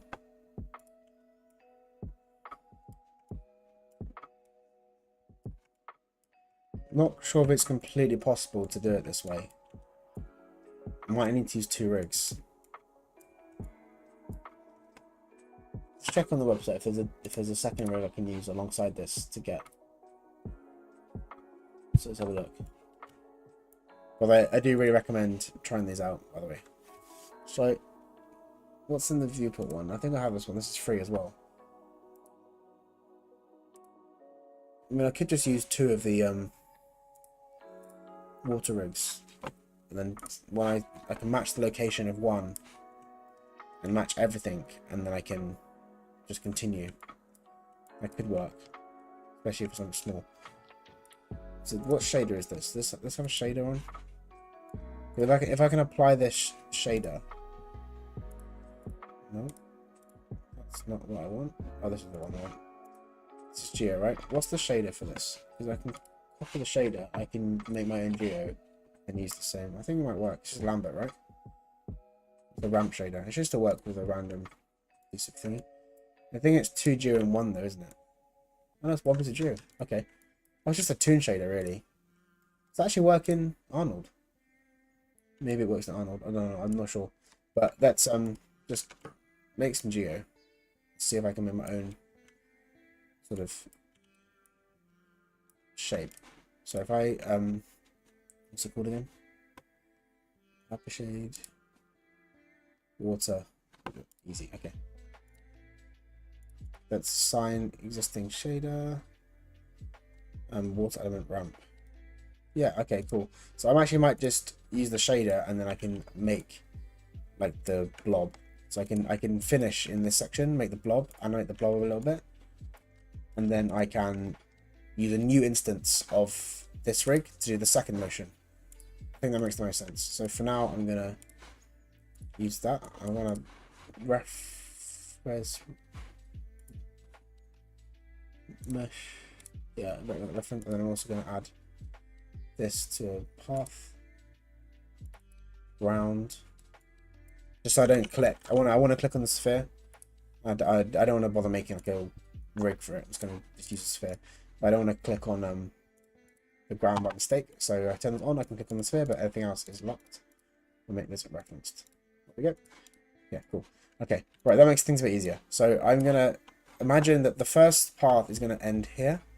That's gonna be my first animation, and then I'm going to use the sphere like here, and I might try and use some like textures to make it a little bit smoother, but I'm going to have to do that later. And then I can use a new instance of the, well, I could just actually wait, can I? I'm getting ahead of myself. Let's just stick to one thing at a time because it's quite hard already. Let's move this to the side for a second. And so yeah, I have this going. Let's actually, I'm gonna remove this. Remove selection. I want to delete every single. This is annoying me. So break connections. Cool. Okay. Yeah, do bear with me, guys. This is my first time doing this type of shot for VFX stuff, so I'm learning as I go along. But if you have any questions about the other stuff I'm doing, I'll try to help you. Okay, so if I'm finishing over here, then I want to have this controller way.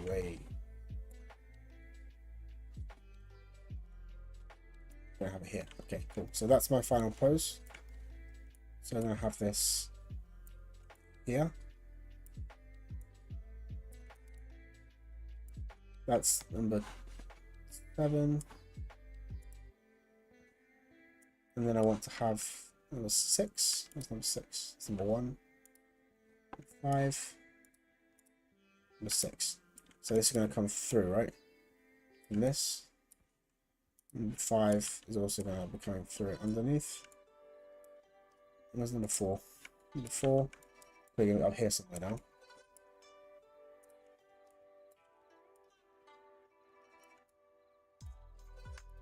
Oop.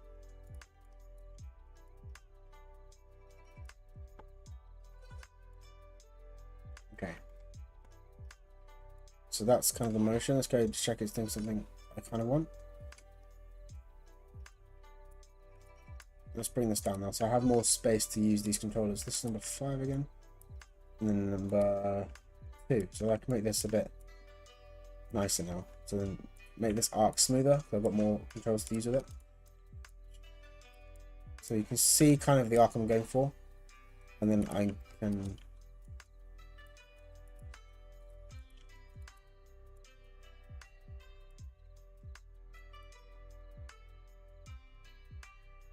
Okay, so I'm going to set a key with this auto shift here. And I want this to be 1.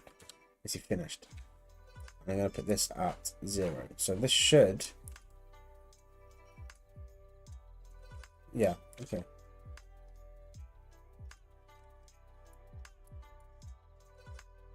So this pose, it's going to be more towards here.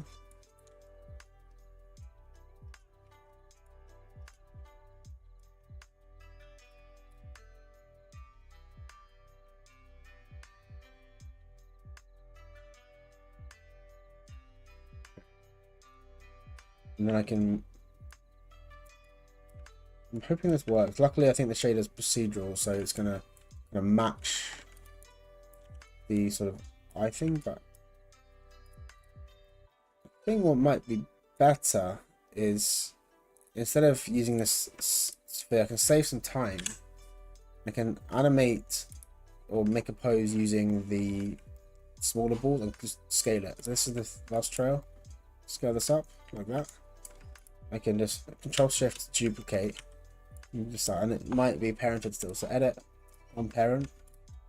I've got the outliner just to check it's and then water sphere. So now I have a bit more of a playful shape. Where's my sphere? So bad at maths, English. I'm bad at everything. Water ball. There's a reason why I'm an animator, nothing else. All I can do is make things look pretty. Okay, so then I can put this back to where it was. What was it?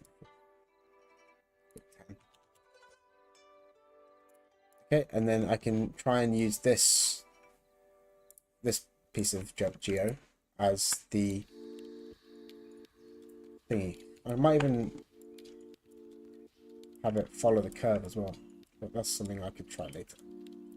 I'm going to delete. Oh no, I'm going to hide blue pencil this now. I'm also going to viewport selection highlighting. I don't even want to.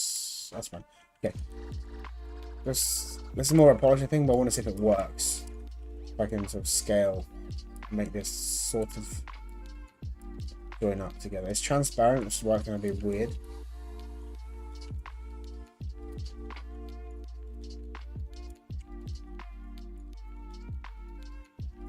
But yeah. I mean, I could try and make a blend shape.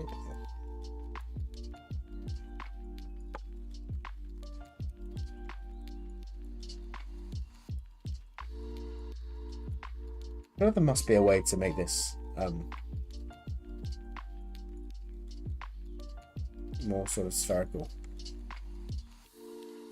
I just want to scale it this way.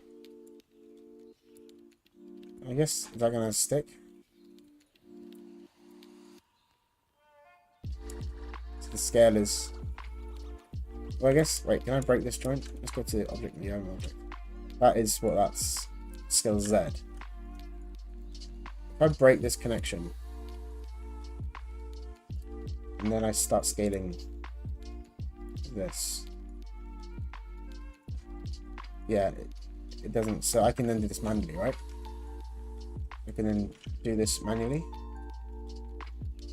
Kind of make a ball shape, maybe. Or maybe I just do the scaling myself, individually.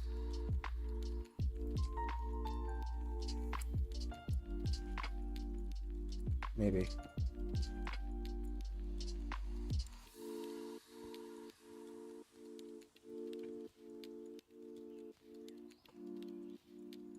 Set that back. Let's just set that to normal for now.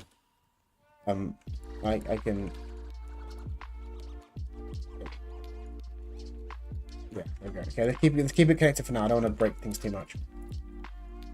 Maybe that's an idea. I can break that connection and do it manually later in the Z.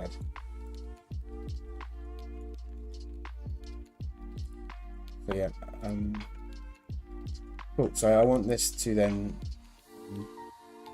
finish a lot quicker.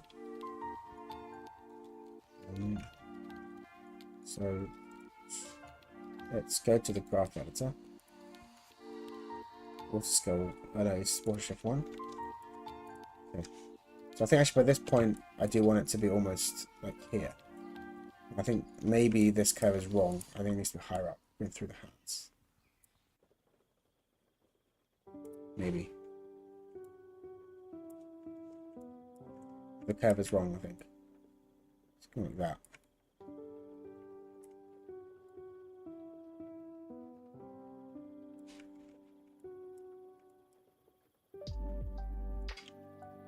What's wrong? It has a wider arc. And I think also Aang's posing can change. Let's literally do a rig change as well. So I think, yeah, these two poses, this hold is nice, it's fine, but this is too slow. So I think this is where I can ignore my reference now and start making some timing changes. So I'm gonna shift remember the whole animation shorter. So I'm going to use this script again by 2 frames, and then also this pose here 2 frames. This whole section is 4 frames quicker now. Yeah, it's a bit nicer. I mean, even faster, I think. I think this is for 1 more frame. -1, -1. Yeah.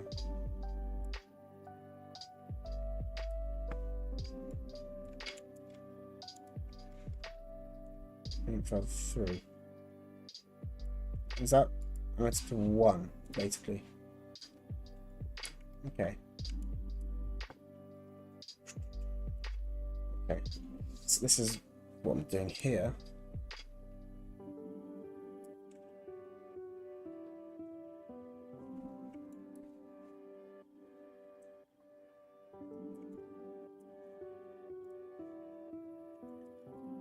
Right.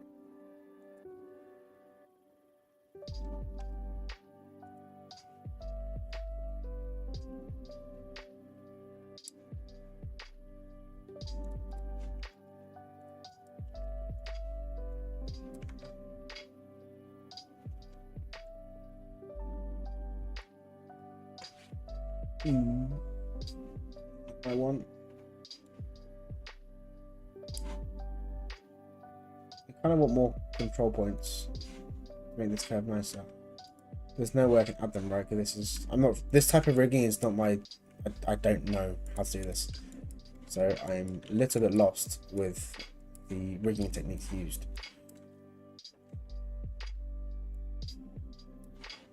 I just kind of want to keep this going. I don't really want to stop it. Having to think about stopping it because of the this doesn't make any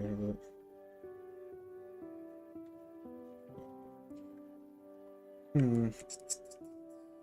Water.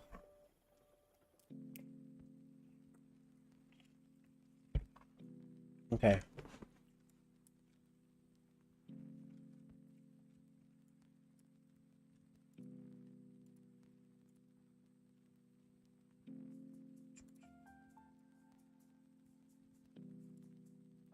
What I might try and do this might not work, but I think I do need to do something because I'm sort of like writer's block. So I'm gonna set a key at the final frame of this, which is gonna be on, well, there basically. So let's set a key here. Make that 1. Cool. Okay. So let's set a key on the water mending here, and I'm gonna very naively, I'm gonna attempt to copy. So I'm gonna set key 1 frame before as well. So I'm gonna think that's like an IK constraint switch. I'm gonna just try it. It might work. So I'm gonna basically make a ghost pose of this. Oh no, sorry, add this to the section. Make a ghost pose. So I've got a copy of this now, and what I'm going to do is on the next frame is I'm going to set this to 0 again, but I'm going to try and copy this location using my curve. So I'm going to basically try and add on double the length of the curve by just this is 2, right? Yeah. This is probably going to be horrendous, but it's worth a try. I know there's definitely ways to do this with like VFX and like actual more professional ways to make this sort of water effect, but I'm not professional. I'm just an amateur. Well, I'm a professional animator. I'm not a professional VFX artist, so I'm not going to bother with sort of spending hours learning a new skill. Okay, so let's get this curve working. So by frame 97, let's key this again. I want this now to be, so this is 0 and then 1. So make this that. Cool. So that should be at the end, right? Oh, what a Okay, so that's frame 1. Frame 6, which is going to go here. I do want to have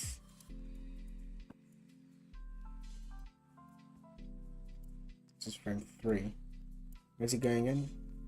He's going up and over. It's not really going much different. He's going to go down, I believe. So where's number 4? 4 is here? 5. It's 4.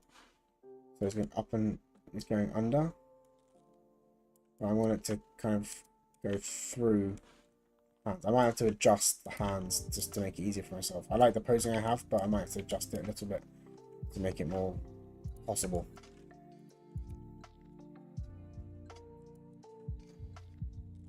Six.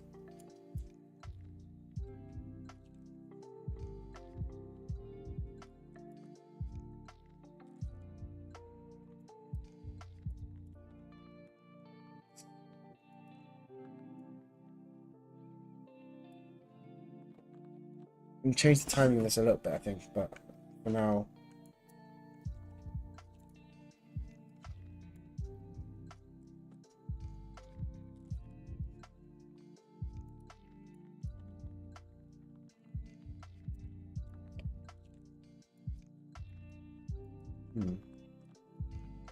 I'm going to try this for about half an hour or so, and then I might have to call it a night. But I will keep trying, because I think this could be quite fun to succeed at.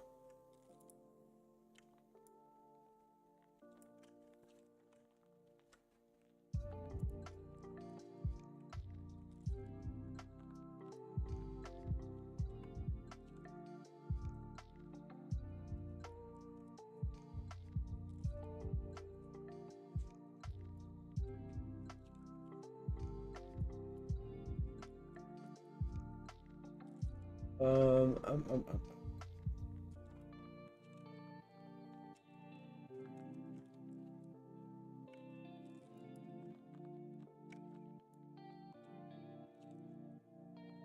Kind of working. This is completely broken here though. Let's do more out.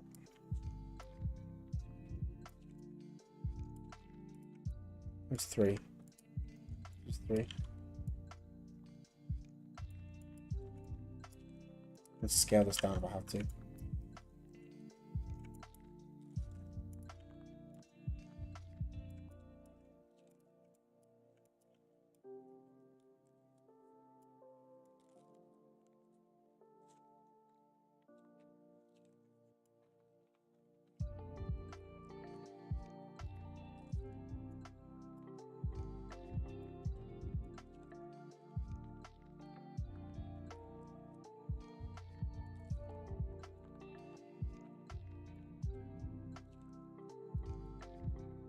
Now this isn't gonna work, I realized, because of these things. Oh, how do I do this? How do I do this? Do I just animate this sphere separately? Do I make my own curve and animate on the curve? It might be the easiest way to do it. Just actually make my own curve for the whole animation. For loads of control points. And then just animate along that curve. That probably is simpler.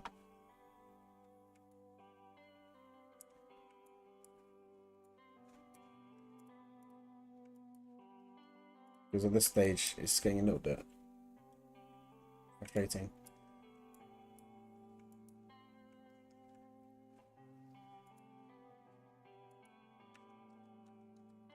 Let's do this.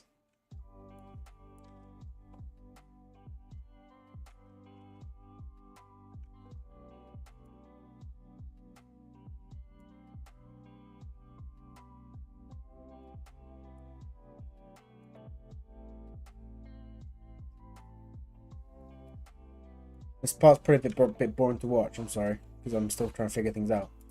But, you know, this is kind of what the channel's about, just learning as I go along. So, when I'm at work as well, I watch these sort of streams, like 2D animation or other animators just doing their own work.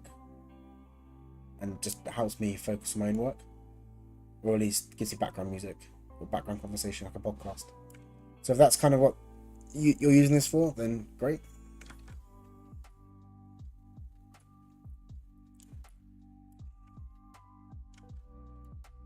I'm going to start at frame 10. I think part of the reason why this frame 10, I think it's going to make it a bit easier for me to see what's going on.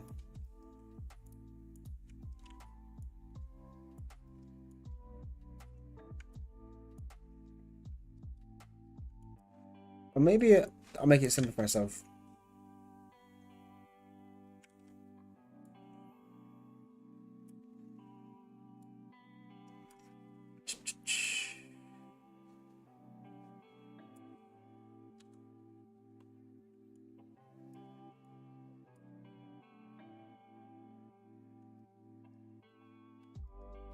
I'm sure there's a way to do this, which I'm thinking of, but I'm just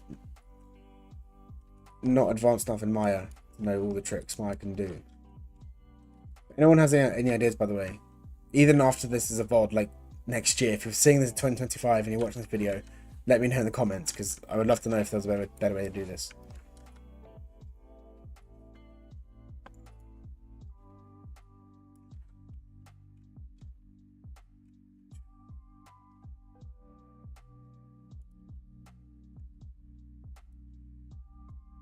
Maybe this is, yeah, maybe the animation is too long, so I can't do it with just this one piece.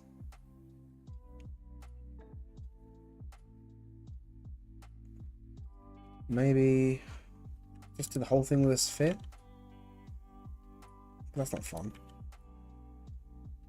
Maybe it is fun. Maybe that's what I have to do. Just do the whole thing just manually with a sphere. And then I can parent one.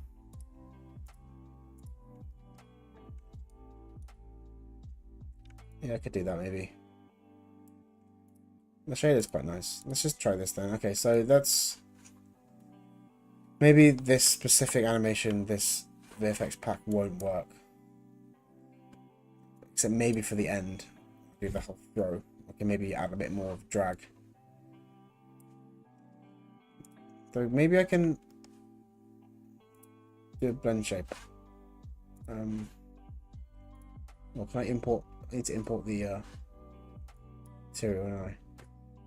Okay, well, this for now. I'm gonna hide this. I want the material, so I'm gonna move this out for now. Let's try this again. Let's try something completely different.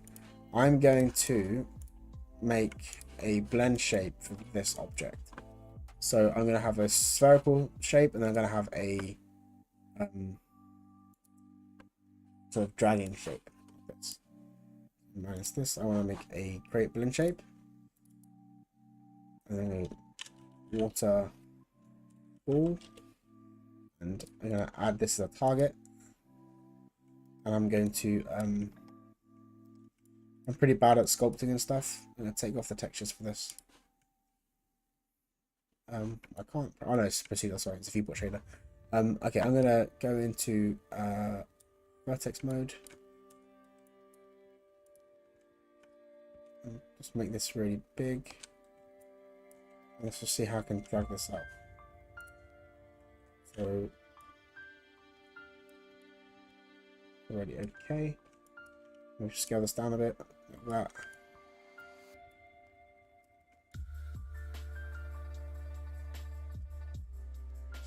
Okay, so for now, if I animate this, go between these two.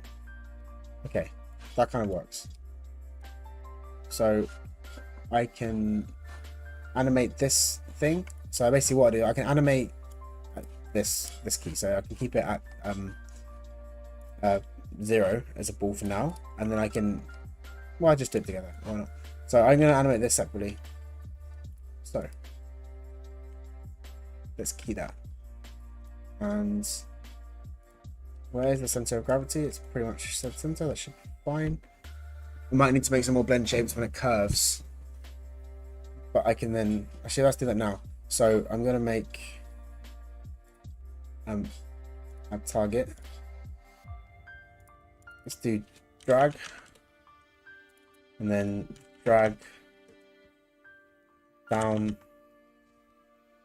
Every single. Actually, I'm gonna do this as it comes up because I think this is too specific to different individual corners. But I need to make a pose where the middle section is dragging down, so it's like it's got the curve of the water, like this curve, right? So I'll do that case by case, which is a bit easier. Yeah, Oh, Maya's frozen on me again. I think it's the grease pencil making Maya freeze. I'm going to delete my grease pencil drawings, I think. Yep, Maya crashed. Don't worry, I have autosave. Please bear with me for a second. I'll open up again.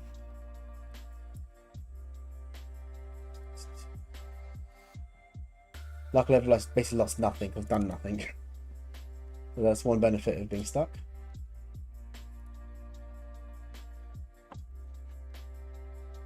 Give me 1 second, gotta find it.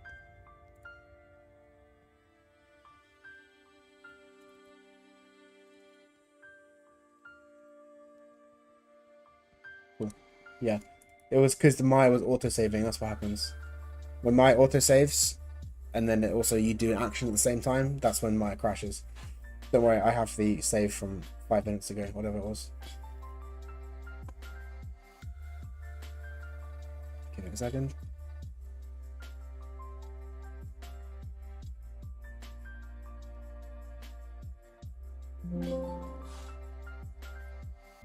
Cool.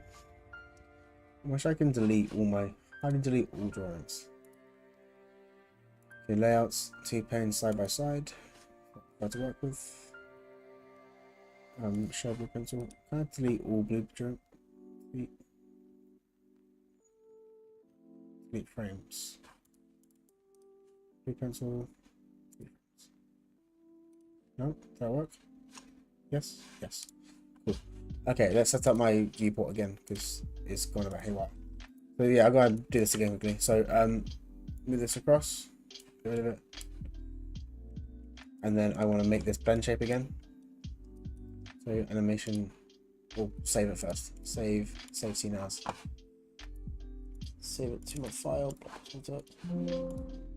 Cool. Saved. Cool. Okay. Yeah. Do this again. So animation editors, and then shape editor. Do this again. Minus this one. Create blend shape, and then multiple, and then add target. This can be called drag, and then I'm going to select vertices. Select something in the middle. I want to do the scaling motion where everything is.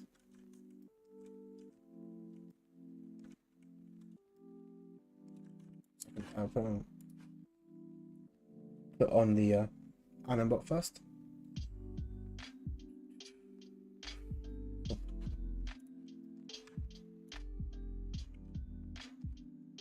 And then no, we need to put this on still. How do you I've completely forgotten the hotkey. How do you make the thing appear again? I never ever do modeling. I know there's a way to make this selection bigger. There we go. Okay, let's drag this out on one axis. I'll make it even bigger actually. I want to make it pretty big. I want to affect actually the whole of the shape. It should be okay. Yeah, okay, cool. Right. Let's start this now. Sorry.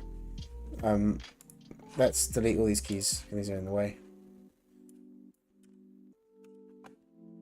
And I'm going to move this to the side. Get rid of this. Get that away. Okay. I want the background to be a bit lighter. Right, let's try this again. So let's go down to the bottom pose. I'm going to have this dragging a bit. Like I said, I'm going to have the shape chained at the bend. I might even use a lattice deformer for this, but use the bending stuff. Do that a bit later. I want to get the overall timing of this sort of look. I might even match this to the cog. Let's match the timings to the cog. Turn on his controllers again. Which one is it? It's... yeah, there we go. Cool. So the cog is fairly well animated. Let's do this together. So I'm going to need Animbot and just share keyframes. So I'm going to drag this along. And I can scale this as well, but I have to. I might scale this a bit. Like that. And I'm going to do this one now. As I said, I'm going to go case by case. This is the case where I want it. So I'm going to add a target. I'm going to do bend down. It's probably a better way to describe that. And I'm going to go to vertex mode, I think. Maybe do it from the top. Where's the best way to do it? Let's go to isolate selector. Nope, that's not what I have to do. Let's select the whole thing. Select the whole thing. And I want to select maybe this one. Actually, I want to select the whole thing, really. Maybe I'll use the face mode this time. Face mode. No, how do you do this? There we go. And then this one as well.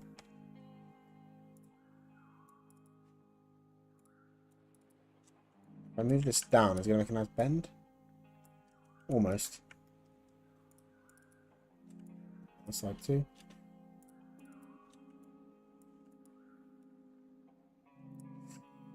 It's a little bit still just distorted. I think maybe really big. Because it was once quite subtle.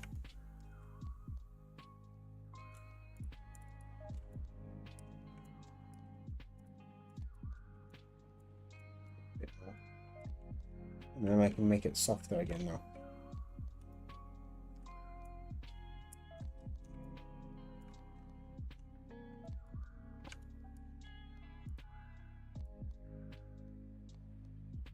I'm going to actually assign this an unused material.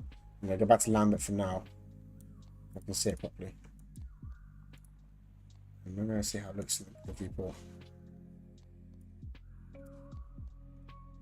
Obviously, we move this up.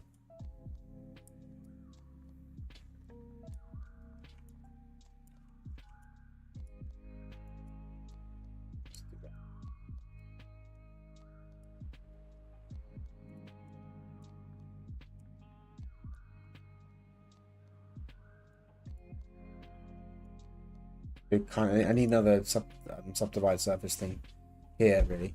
Maybe if I make the drag less, it might be a bit better.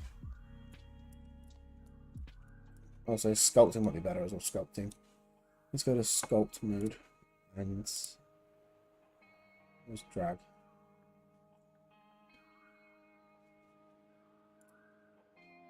Which one's drag? I'll just get that as sculpt tool.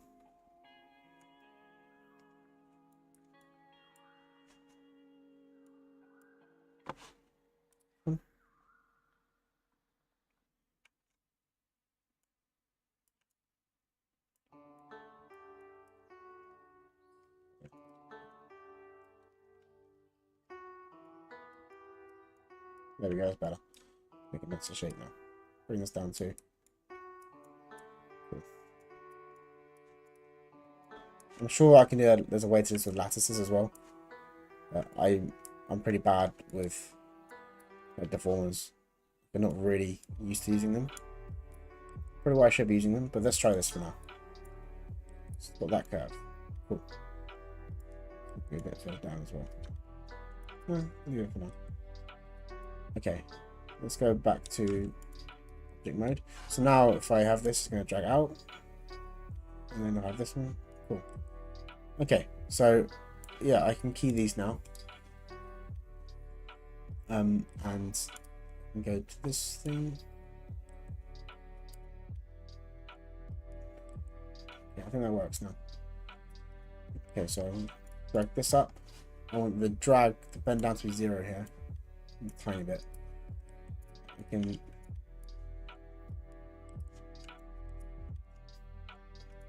think I might also make the location of this at the start. I want the tip to be leading basically. So I'm gonna make it, that should be set to right, yeah. So now the location, my rotation, everything is from this point. I think just be a little bit easier, I think.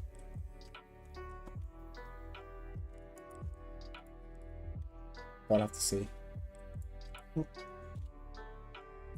Okay, and then up here, so I'm going to copy the previous frame and I want it to continue up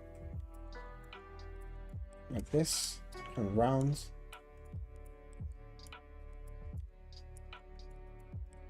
Maybe I can bring it down a bit.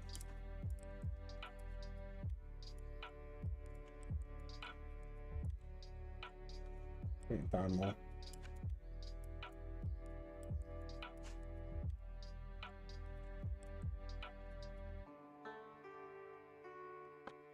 This might be a very strong case of going frame by frame later on. But for now I can do it these two bend shapes. Okay, cool. So now I'm up over here. I'm going to bring the bend down. I might put on a motion trail, which might make my life harder because I might be overwhelmed with the information. But let's see what it looks like. I don't want that many frames though. Style, before and after 12 is probably enough.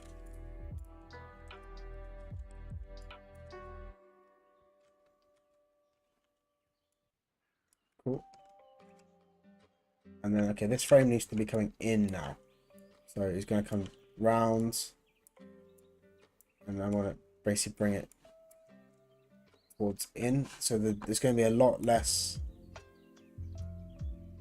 drag.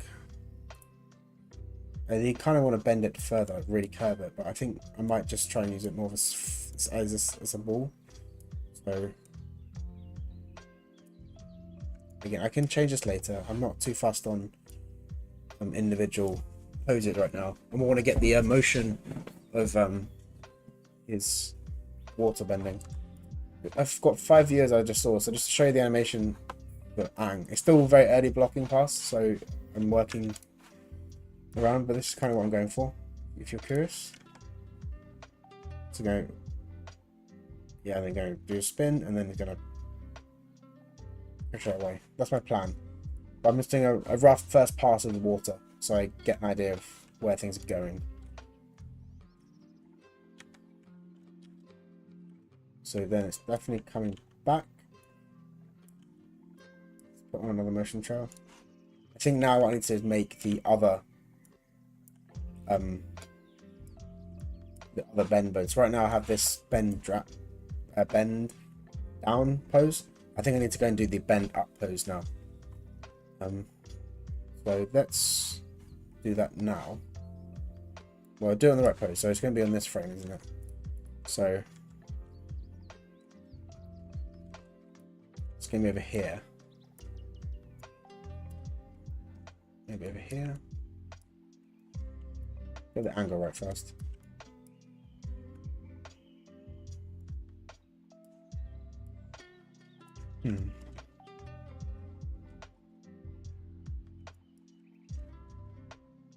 Cool. And then, okay, so this pose is going to definitely be here in this ball. So I think this one is where I can collapse all these two down. So bring it down, bring this down. And I can also scale this as well back to what it was, the more of a sphere.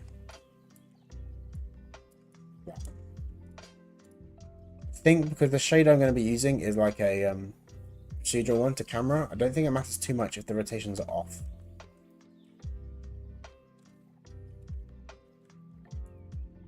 So that's like that, and I can rotate down a bit.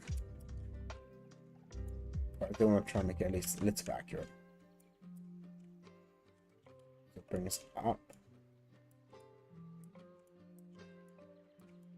And it's like there.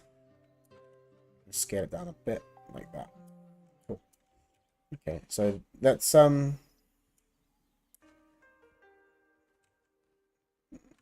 work on this down drag pose. This is going to be dragging still, but not up. It's going to be dragging the other way, like this.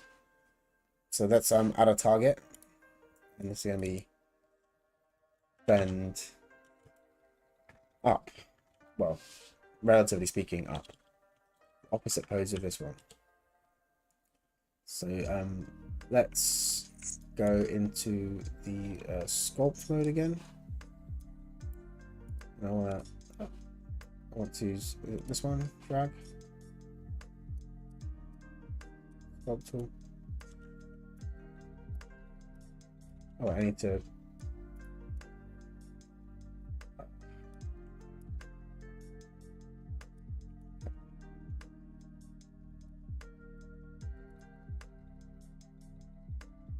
Pretty behind this.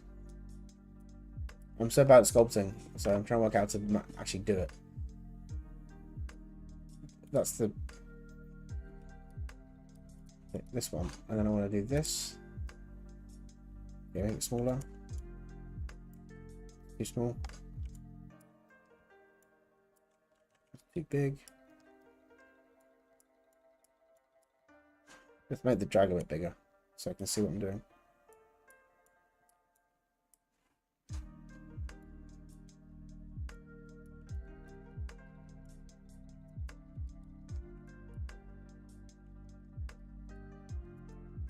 Timing is a good question. I mean, the first thing to do is make sure your reference is good. If you have good reference, then that gives you a good idea of the timing of the body, especially for realistic stuff. So, you know, if that's what you're struggling with, then I would definitely start with references. Either take it yourself or find references you want to use online, because that would really help you just basically get what you need from the video. If you're talking about the limbs, though, as you did say limb, I mean, there's many tricks you can do. Overall, I think the best way to do things is just try to offset things when you have the main blocking done. So, for example, if you have an action where the hands are coming down, don't have them come down at the same time. Just have them one offset from each other. It's very subtle, like that. And that's a very simple example, but offsetting is always going to make things look more appealing. I mean, I don't think I have a good example of my own work here. But yeah, and also if things are moving in the same direction, then you want to have things which are dragging, so things that are going slower, and then things that are going faster, which that depends on the movement you're doing. So if for example, if you're doing maybe like a punch, the power kind of comes from the hips, not from the hand. So then you can imagine that the hips moving first as the arms are drawing back, so they're moving in different directions, and then the timing, you can sort of slow down the arm, and then you can punch really fast through.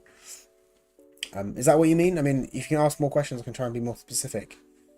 But if you're talking about you said breakdowns, yeah. So breakdowns are, yeah, just like I said, think about what's dragging behind and think about what's leading the action. It could be like one arm is dragging, one arm is leading. It could be the head's leading.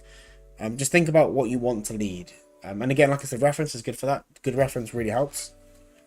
And if you don't have reference, or you're trying to be more sort of, I guess, free, just think in your head what should lead, and then just put that into your breakdown. I haven't done many breakdowns yet for this animation. I've done mostly just key poses.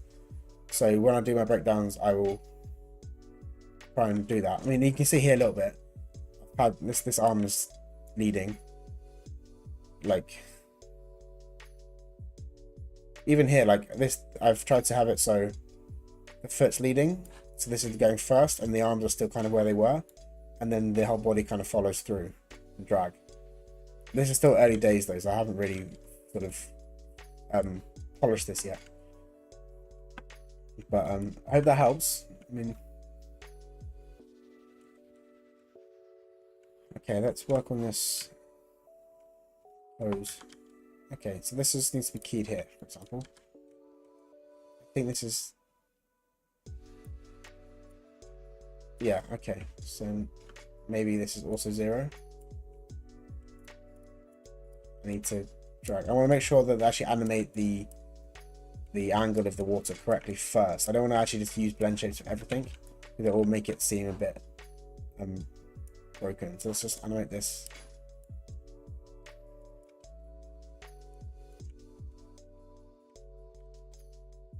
I think this can come up more, or maybe even come down more. I want this nice arc here. I might have to go and put a keyframe here.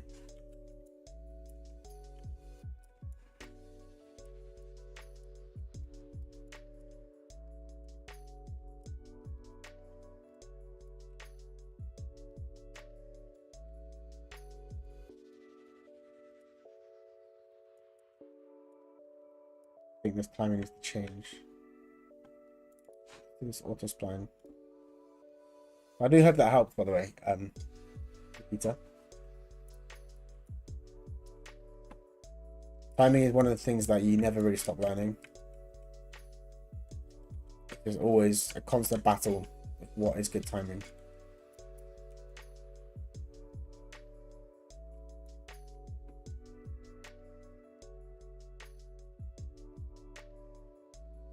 I would say that in general, everything needs at least some ease in and ease out, but it depends on how much. Like, so I'm talking about the face in this example, but one second, I'll show you an example. So like if you have, like, this is something I did. I'll play this. Hopefully you can hear the volume. Let's play it a few once. Listen, the pouty, angry teenage thing, it's tiring. So I'm looking more at the, actually look at the arms. So yeah, I listen, so they have ease out, but it's very subtle. And pouty, angry, so the fingers are settling and the arm is sort of leading. Teenage thing. And then this last motion at the end, I deliberately put the arm down first because that's the offset I was talking about. The arm is like leading, I guess. So it's like making that visual. It's both acting as a anticipation, so the audience is now expecting something to change in the speech, and also it just means that the brig isn't moving together. It's tiring. So yeah, that's something you can work on. The pouty, angry teenage thing. If you look, nothing's moving together. Like even though it's such a simple exercise, pouty, angry. If the body moves down, the arm's dragging. Like the arm is delayed by a few frames, and the hand overlaps. And then so in this, I did try to do poster pose with this animation, at least with the body, not with the face, but the body. But you see how, like, if you look at this thing here, if I go back, so the shoulders drop and then they go up. So things are going at different speeds. Like this is so this shoulder's going down, the shoulder's going up, and then the arms come up, and then the arms are dragging. That the hand is dragging back, and then it kind of everything is. Then the shoulders go, then the head goes. Like it's all broken up and offset. So that's something you can really work on. But yeah, that's on my channel. I want to look at it again. I haven't got a tutorial for that one. I did that one in my lunch breaks when I can't really stream it at work. So, so yeah, that was just fun. But yeah, that makes sense. I mean, there are some good channels. I know that another channel that is pretty good for YouTube. And actually, I think he may be a better animator than me. Actually, he is better than me. Is this guy Chester Sampson? He has like an animation cheat sheet video, which is really good, helping with breakdowns. And even though I'm working at a company, I have a job as an animator, this guy is still useful to watch as like a refresher course. So yeah, if you don't know this guy, check him out, and he can maybe give you some tips as well. And I think he also does review sessions, and also I'm doing a review thing. If you want, I have this thing which I'm gonna plug myself a little bit, like promote myself, but I'm trying to go into like a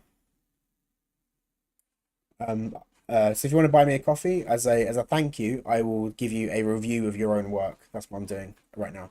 So yeah, I work in South Korea for a television company.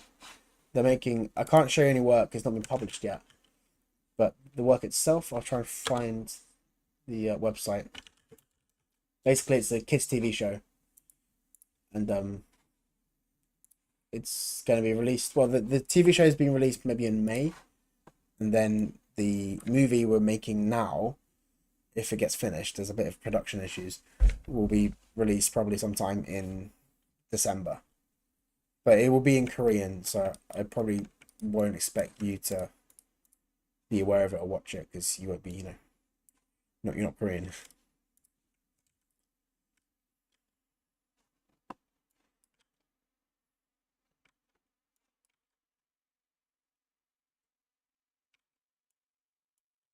I think I'm talking Aang now. I think Aang needs to change. I think to make this seem more like a water bending, I think Aang needs to actually go to this pose a lot quicker. So I might actually, I think this whole section needs to be like a lot shorter. So I'm gonna actually take away all this animation by just minusing it. I think, yeah, I think that makes sense.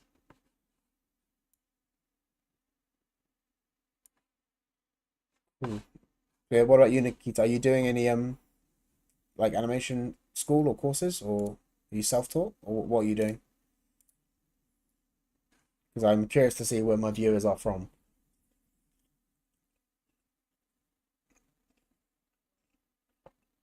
Mm, okay. Have you done the bouncing ball, or even because if you're doing it like self-taught, I made the same mistake years ago of trying to do things quite complicated when I hadn't even learned the basics of like spacing. I would maybe just do the bouncing ball because I've I've watched my own bouncing ball videos when I was a student and I thought they were good at the time, but looking back now, they actually are. There's room for improvement.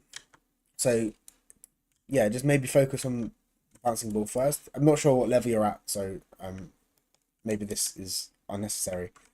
But yeah, if you're struggling with like noisy animation, it's normally to do with the fact that your hips are wrong. If you look at my animation, I haven't polished this yet, so it is a bit noisy. But like, I'm trying to make sure, like for example, even though it's still early animation stage, I've tried to make sure that the curve, if I put this into, like, you see how it's still kind of smooth? Like, there's some things here that need to be changed, like this needs to be changed. But I'm trying to make it look fairly smooth. And if you manage to keep that smooth, then that is the biggest reason why animation can look noisy. And after that, you can basically just go through the limbs. So if you, let's say you've made the cog perfect, and I would use the arc tracker, like you can use the motion trail in Maya to check the arcs and make sure they're all smooth and nice. And yeah, if it's good, you think it's good, then you can move up to like the chest and then the arms. But if you're focusing on the arms before you focus on the body, it will always look noisy because you can't fix a broken hip controller by just using arms. So that's my first tip. And animating on twos is a bit daunting at first because you have so many things to keep track of. I actually animate on eights when I have to do my first pass, so I have a different workflow to him. But either way, you still need to work on the cog.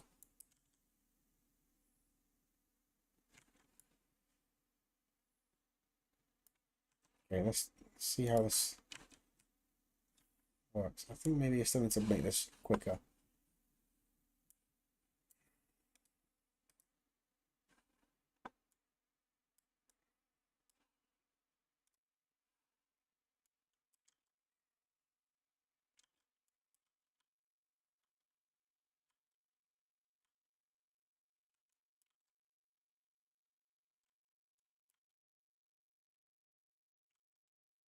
Yeah, I think maybe this pose actually can be deleted. I think I delete this pose. I'm mostly going to drag the entire animation. This in the graph editor to be quicker. So yeah, from this whole thing, I'm going to do this 56, 40. Let's try minus equals 15.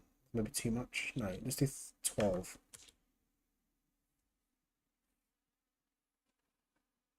Yeah, okay, if the arms are noisy, then there's two things that you can um, look at. So, for example, in my animation, I've made the choice to animate in the master space. I'm not sure what rig you're using, but they'll have some, hopefully they'll have some version of this. Um, so yeah, it's oh nice, cool. I'm glad you're studying at a school. It's good to get some like, mentorship. It is hard, but yeah, I would I like man depending on how much spinning you're doing. Like if the animation is lots of spinning, then you can maybe use the chest space so it follows the chest.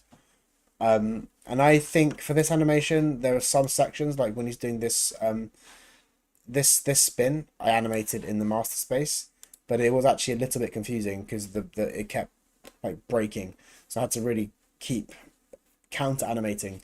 But I would check what space you're in, because even it doesn't matter which one you use, you can use either one, but it makes the splining different, because you're splining, I guess, either with the body or against the body.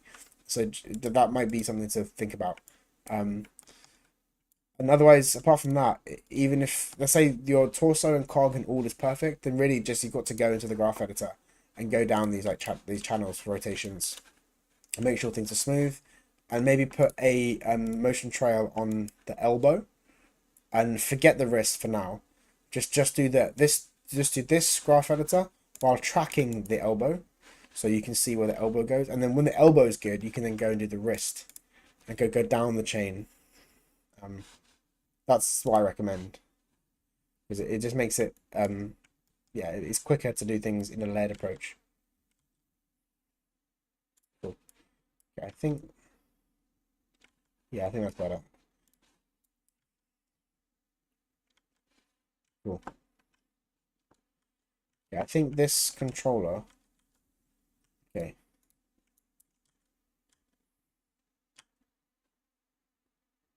Cool. Okay. So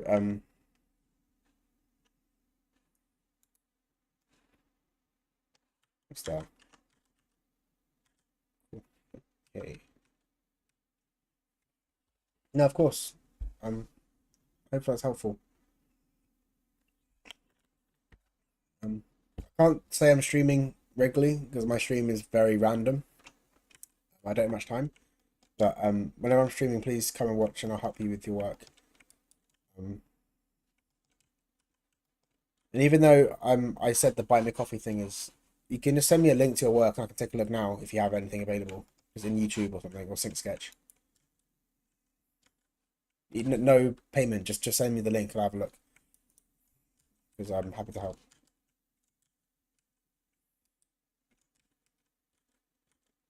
But I have to go in around about 20 minutes or so, half an hour, maybe a bit less, a bit more.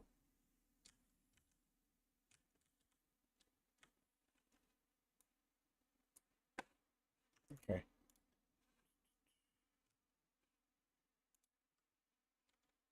Let's key that, like that.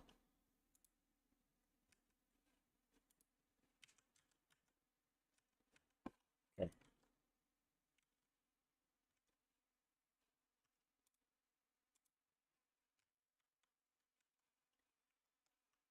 I think this pose needs to, the Aang pose needs to change. It's I'm gonna shift. No, that's not right. This one needs to change. We're using tweet machine for this.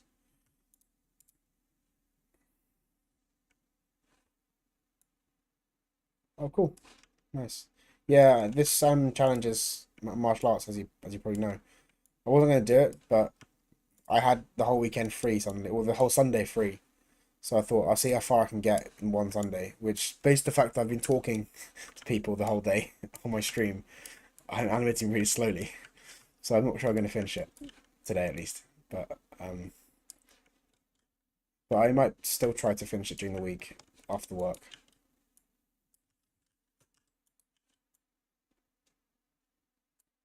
Yeah, it's good. I've done it a few times. The other one I submitted for the animation challenge, which I had more time to do this, so I wasn't like testing myself. I had like a good week or two. But not sure if you've seen my channel before. I did this Spider-Man one.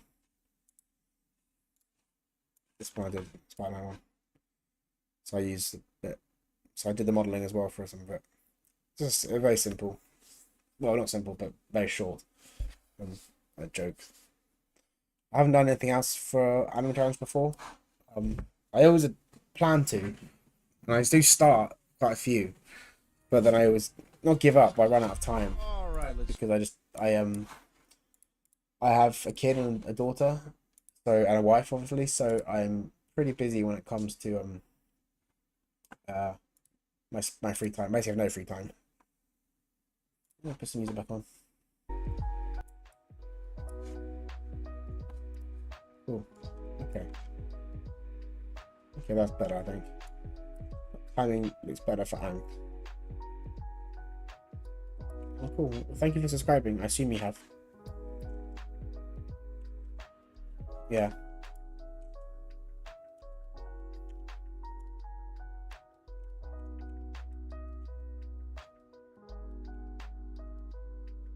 Okay, and this is again now.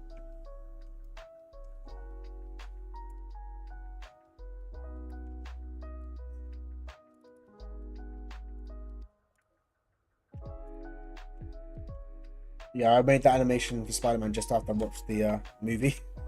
It was like stuck in my head. Okay, let's do this again. So this is now back to basically normal. Dragging. Can I drag minus one? Does it work this way? Oh, it doesn't. It does, but it doesn't. Okay, cool.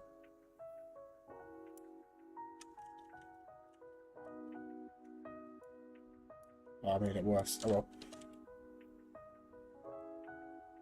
Yeah, 2 days is hard. Even for me, doing a 2D animation is tricky.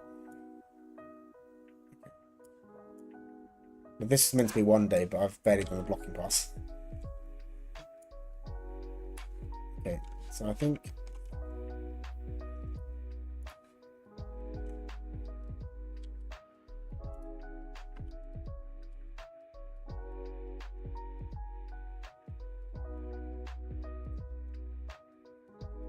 Oh, sorry, is it noisy? I'll turn down the music. Thank you for telling me that.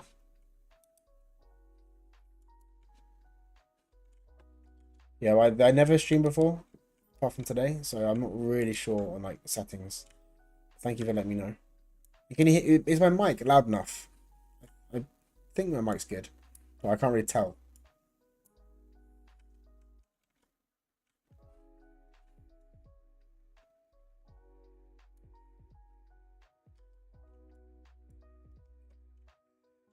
You want to rotate this? I feel like I need to rotate this.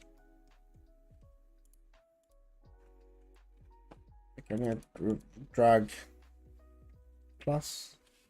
I'm also gonna do a new pose. I'm gonna do drag minus as well. Create blend shape.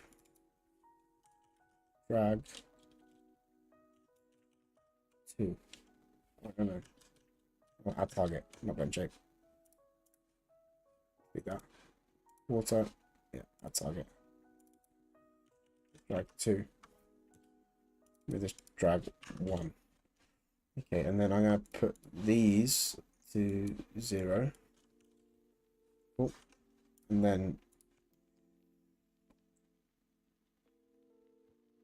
oh, really? Did not appear. I'll check the YouTube Studio chat box. Maybe it's gone there.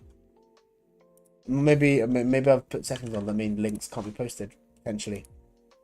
I mean, I don't know what I just did default settings for my stream, so I don't know what happened.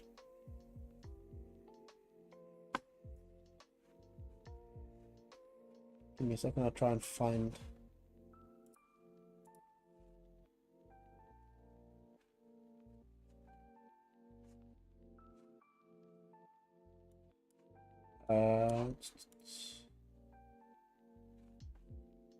Yeah, I can't see a link.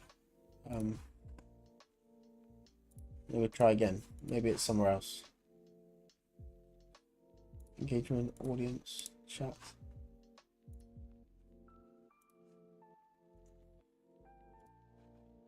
To my channel.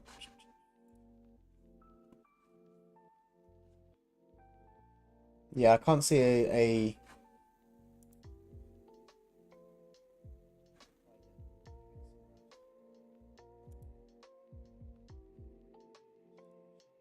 yeah, I can't see any link though. Sorry. Not sure it's my fault. It may be my fault.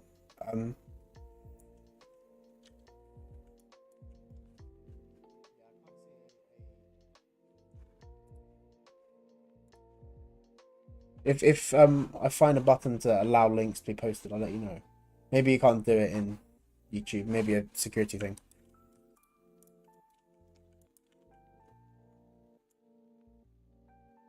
Do you have a YouTube channel? Is it on your YouTube channel? Because I think I can go to your channel. Yeah, I'm on your. This is your channel, right? But I can't see any videos for your animation. So. Okay.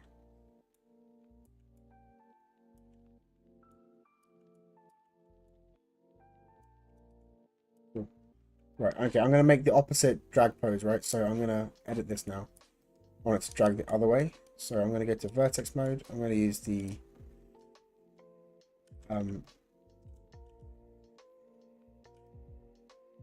that much. Maybe a bit more. Yeah, about that maybe. Drag it back. About right, I think. Cool. So I'll key that. And then I want this to be keyed at 0. It's probably too big at this point, so make it a bit smaller for now. But yeah, so he's going to come down and like round. Sadly, I'm now in the opposite orientation, because originally I wanted it to be right. It was good. No, it doesn't actually change, does it?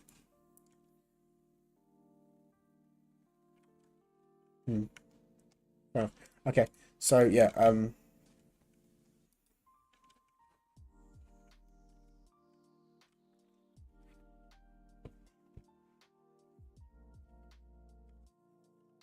keep this here.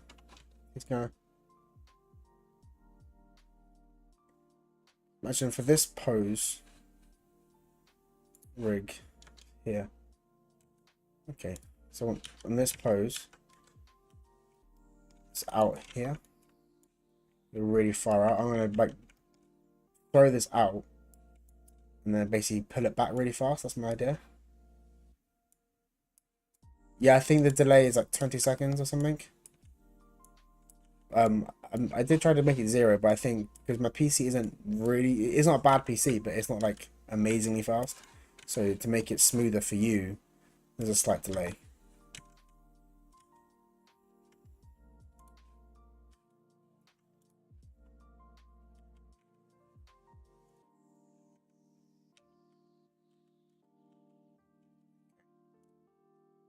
So this needs to be down here. Maybe even further out, like actually out here.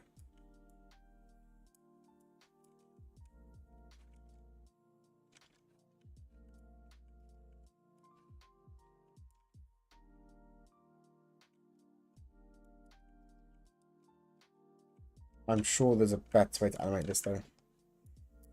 Like I'm definitely making life harder for myself.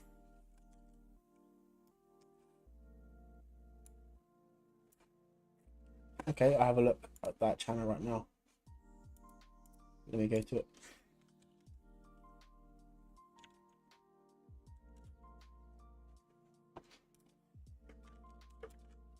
They also have the Instagram profile. Is it on Instagram or YouTube, you think? Which is better to look at? Probably going to be on Instagram, right? Or is it actually on the website? I'll go to the website.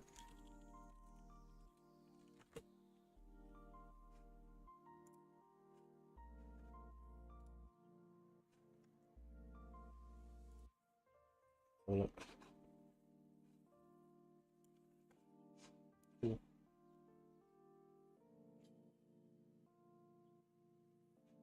Cool. Cool. I'm looking for it now.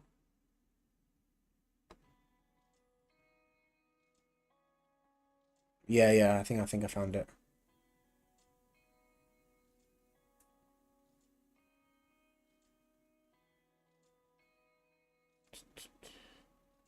It's more than I thought. Loads of people submitted. It's quite cool. Is there a nickname you should use? Or is it going to be Nikita?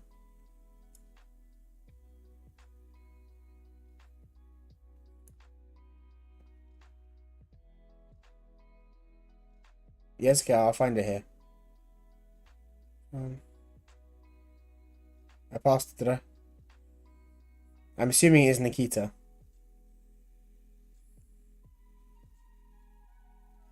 I shan't.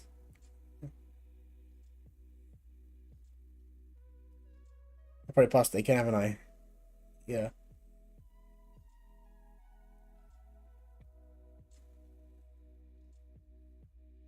Get down again. I will find it, I promise. Just keep bear with me.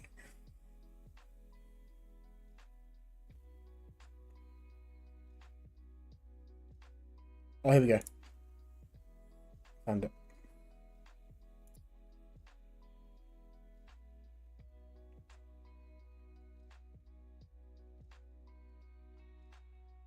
It's pretty good though. I like it. Oh, yeah, that's pretty nice. Nice job. That's actually really good. Yeah, I mean, I agree that by noise. I think that actually this walk when he comes in is really, really nice. It works really well. Um, I think if I had to have any comments, I think this part works quite well. Even the jump works quite well.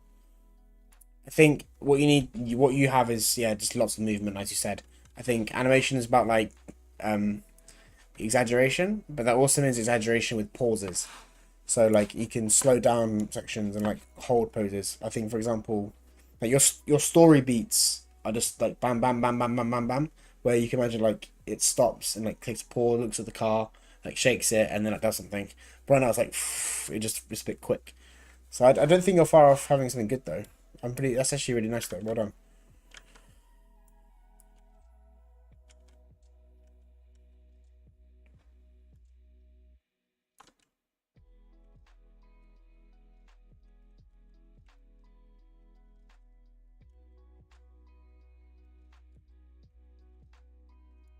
Okay, so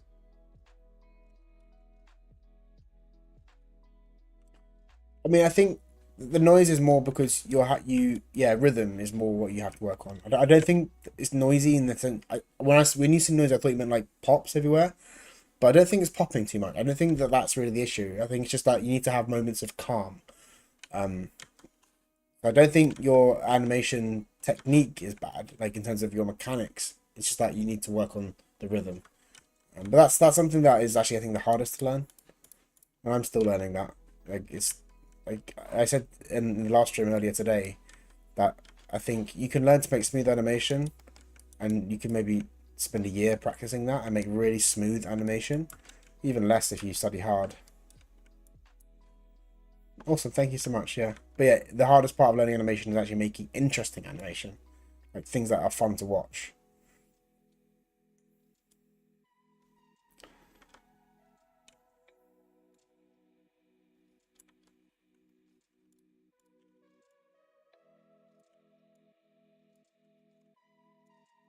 Yeah, maybe.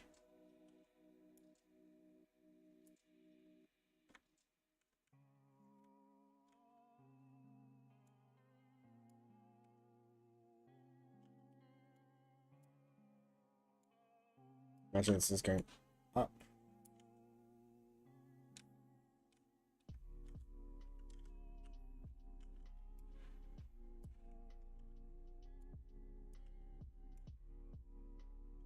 Up, and then as he comes down, you're but yeah. So I'm being a bit quiet this part. This second stream is meant to be more of a blocking plus. I underestimated how hard the water was. I was going to use a rig. I'm not sure if you joined earlier. There's a rig I have, which actually contains like a curve with water going along that curve, and it does work, but it's too short. So it I don't have enough space to animate the whole motion. So I have to do this by hand. I think there must be a better way to do this. Like I could do VFX and like do like the Bifrost or something, or Blender has a thing. Yeah, I've actually never had an internship.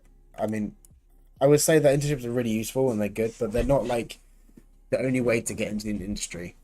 It's like getting into a good school. Like it's only good if you actually use it well, but you can still get a good career and a good job using like a bad school if you work hard and you apply the same sort of studying techniques. Like just work hard wherever you are, and you'll probably make it somewhere.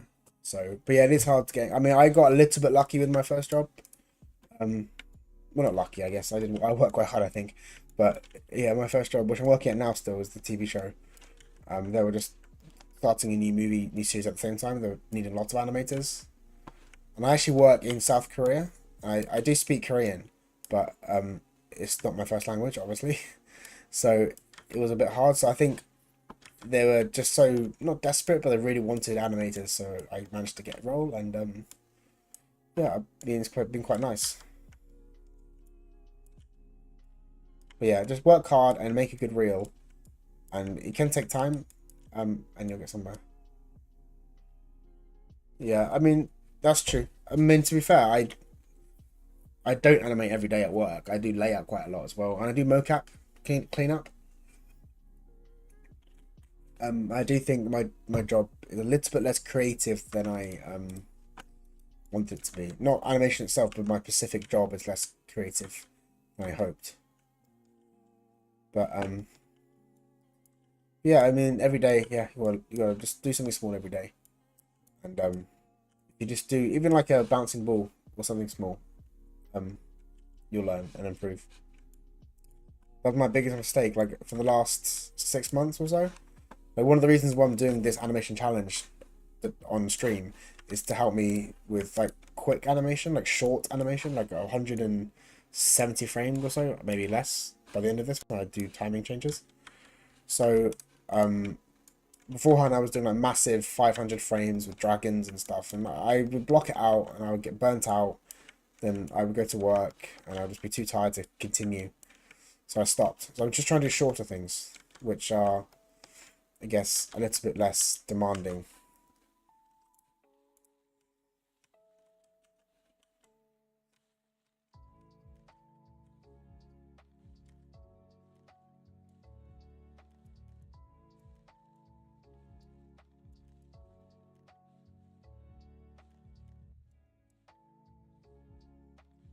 Um, Best exercise. So in terms of like learning animation, I think I said this in one of my videos, is the pendulum exercise. Do you know the one I mean? Um, I I mean the bouncing ball is obviously the first one for beginners, and I think you may be a little bit like past this level, so you might find it a little bit easy. But even so, it's the pendulum. This one, when you have the thing hitting the wall, because it teaches you so much about spacing and actually timing, which is what you asked about earlier. So I think if you can master this and do different variations of that, where it impacts the wall or it slowly settles, um, it's such a useful thing to learn because I use it every day now. That technique, every animator does. But if you don't understand the basics of how that works, then you're going to struggle with any sort of overlap timing. So I would do that. Otherwise, a walk cycle is good for just general, just learning a rig and mechanics. Like you can learn lots about a rig by doing a walk cycle. And after that, just doing something short is best. Like acting choices, maybe just do like a head turn, or do a very short piece of dialogue. For mechanics, just do maybe standing up from a chair, or sitting down, or picking up an object and running across the room. But I think anything less than like 150 frames is probably is good, because if it's short, you can finish it quickly, you can learn something from it, and then move on. And when I did Animation Mentor. I'm not sure if you know that school. Just in case you don't, I'll show you the website. It's very popular and very famous. This school. I joined here and I did the whole course. And I basically I did the basics, the basic course one time, but I did all the exercises twice. Sometimes 3 times, just because I really wanted to master them. Well, no, I just saw the message now. So yeah, self-taught in terms of I did start learning myself, and then I realized I liked it. So it was a hobby first, and then I went to that animation mentor school for about 18 months, while I was working in a different job, not animation, different job. Yeah, and then I graduated and I basically got my current job straight away. So I got quite lucky.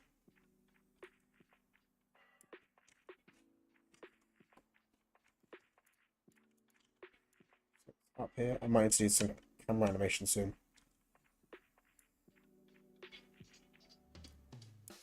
I know. I'm psychic.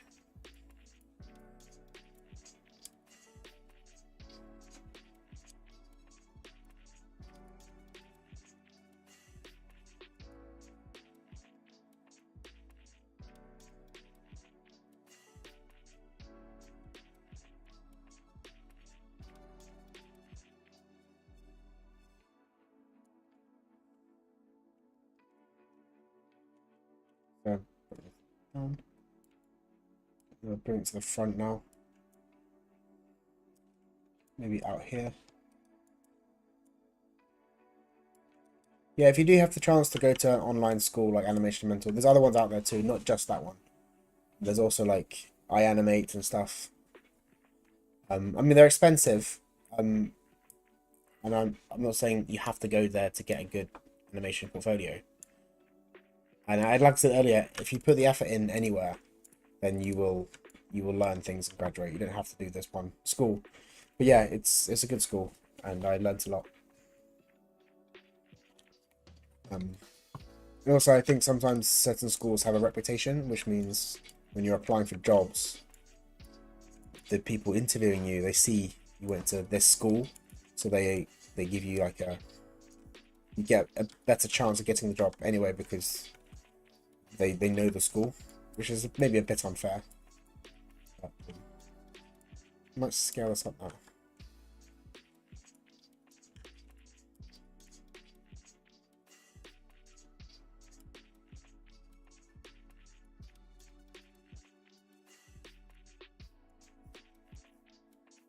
I might have to do some rotations here. The rotations are off.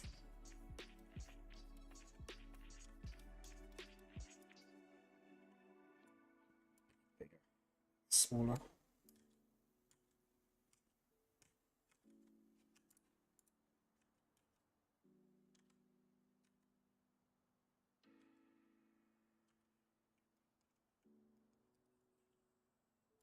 Okay. Drag this out. I don't want to be too. I think I might need to change Aang's pose. I think I want this to go like under and down. This might be out here. And then bring this down more. So it comes up. And then like that. Out.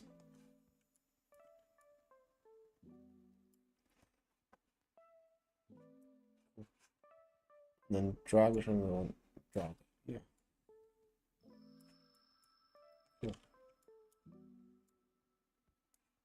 Maybe make it skinnier. This way, and make it skinnier. This way.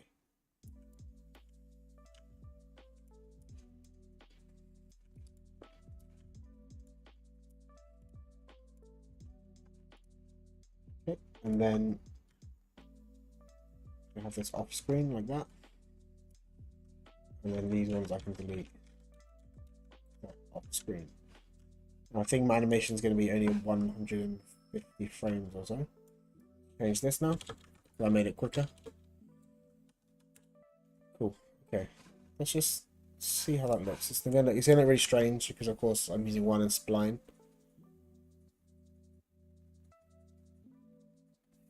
Okay. I think as a general idea, then that's not too bad.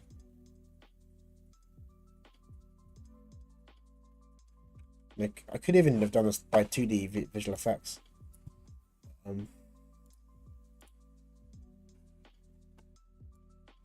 Cool. Right, I'm actually going to put everything in spline just for a second. I'm going to save this work. Save. Now it's 3 hours now streaming, so I might, what am I doing? I might call it a day in a second. I'm just going to quickly just put everything in my reference. So I used a bunch of idea references, but the one I used for the blocking, which I have changed a bit, but I'll show you if I can find it again. Where did I put it? Yeah, I used this reference, which was like a Tai Chi. I'm not sure if you know much about the Avatar Aang TV show, but they use different martial arts for different types of materials. So water was Tai Chi, so I used a bit of this thing.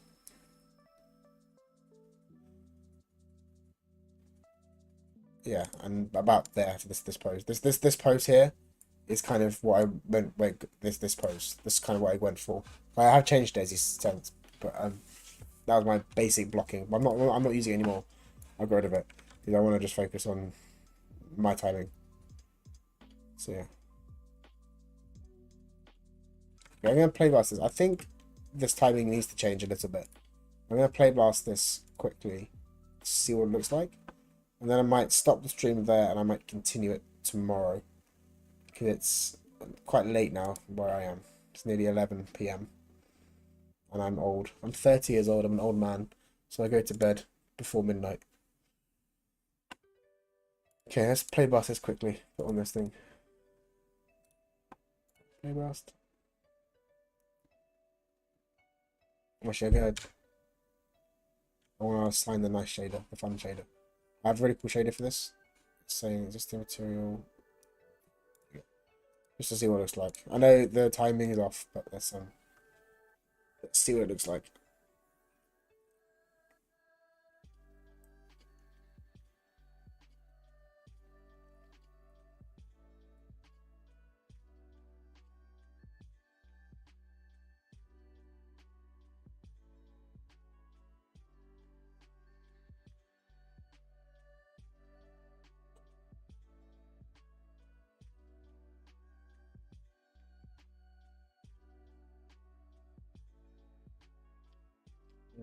But this, I just to put this in rare context, this whole animation so far, I've probably spent about, I guess, 5 hours on it. Though I'm normally a bit faster than this. I am also talking while I'm animating, so a bit slow. But yeah, 5 hours. So hopefully that is helpful. Oh, look at this speed with better timing.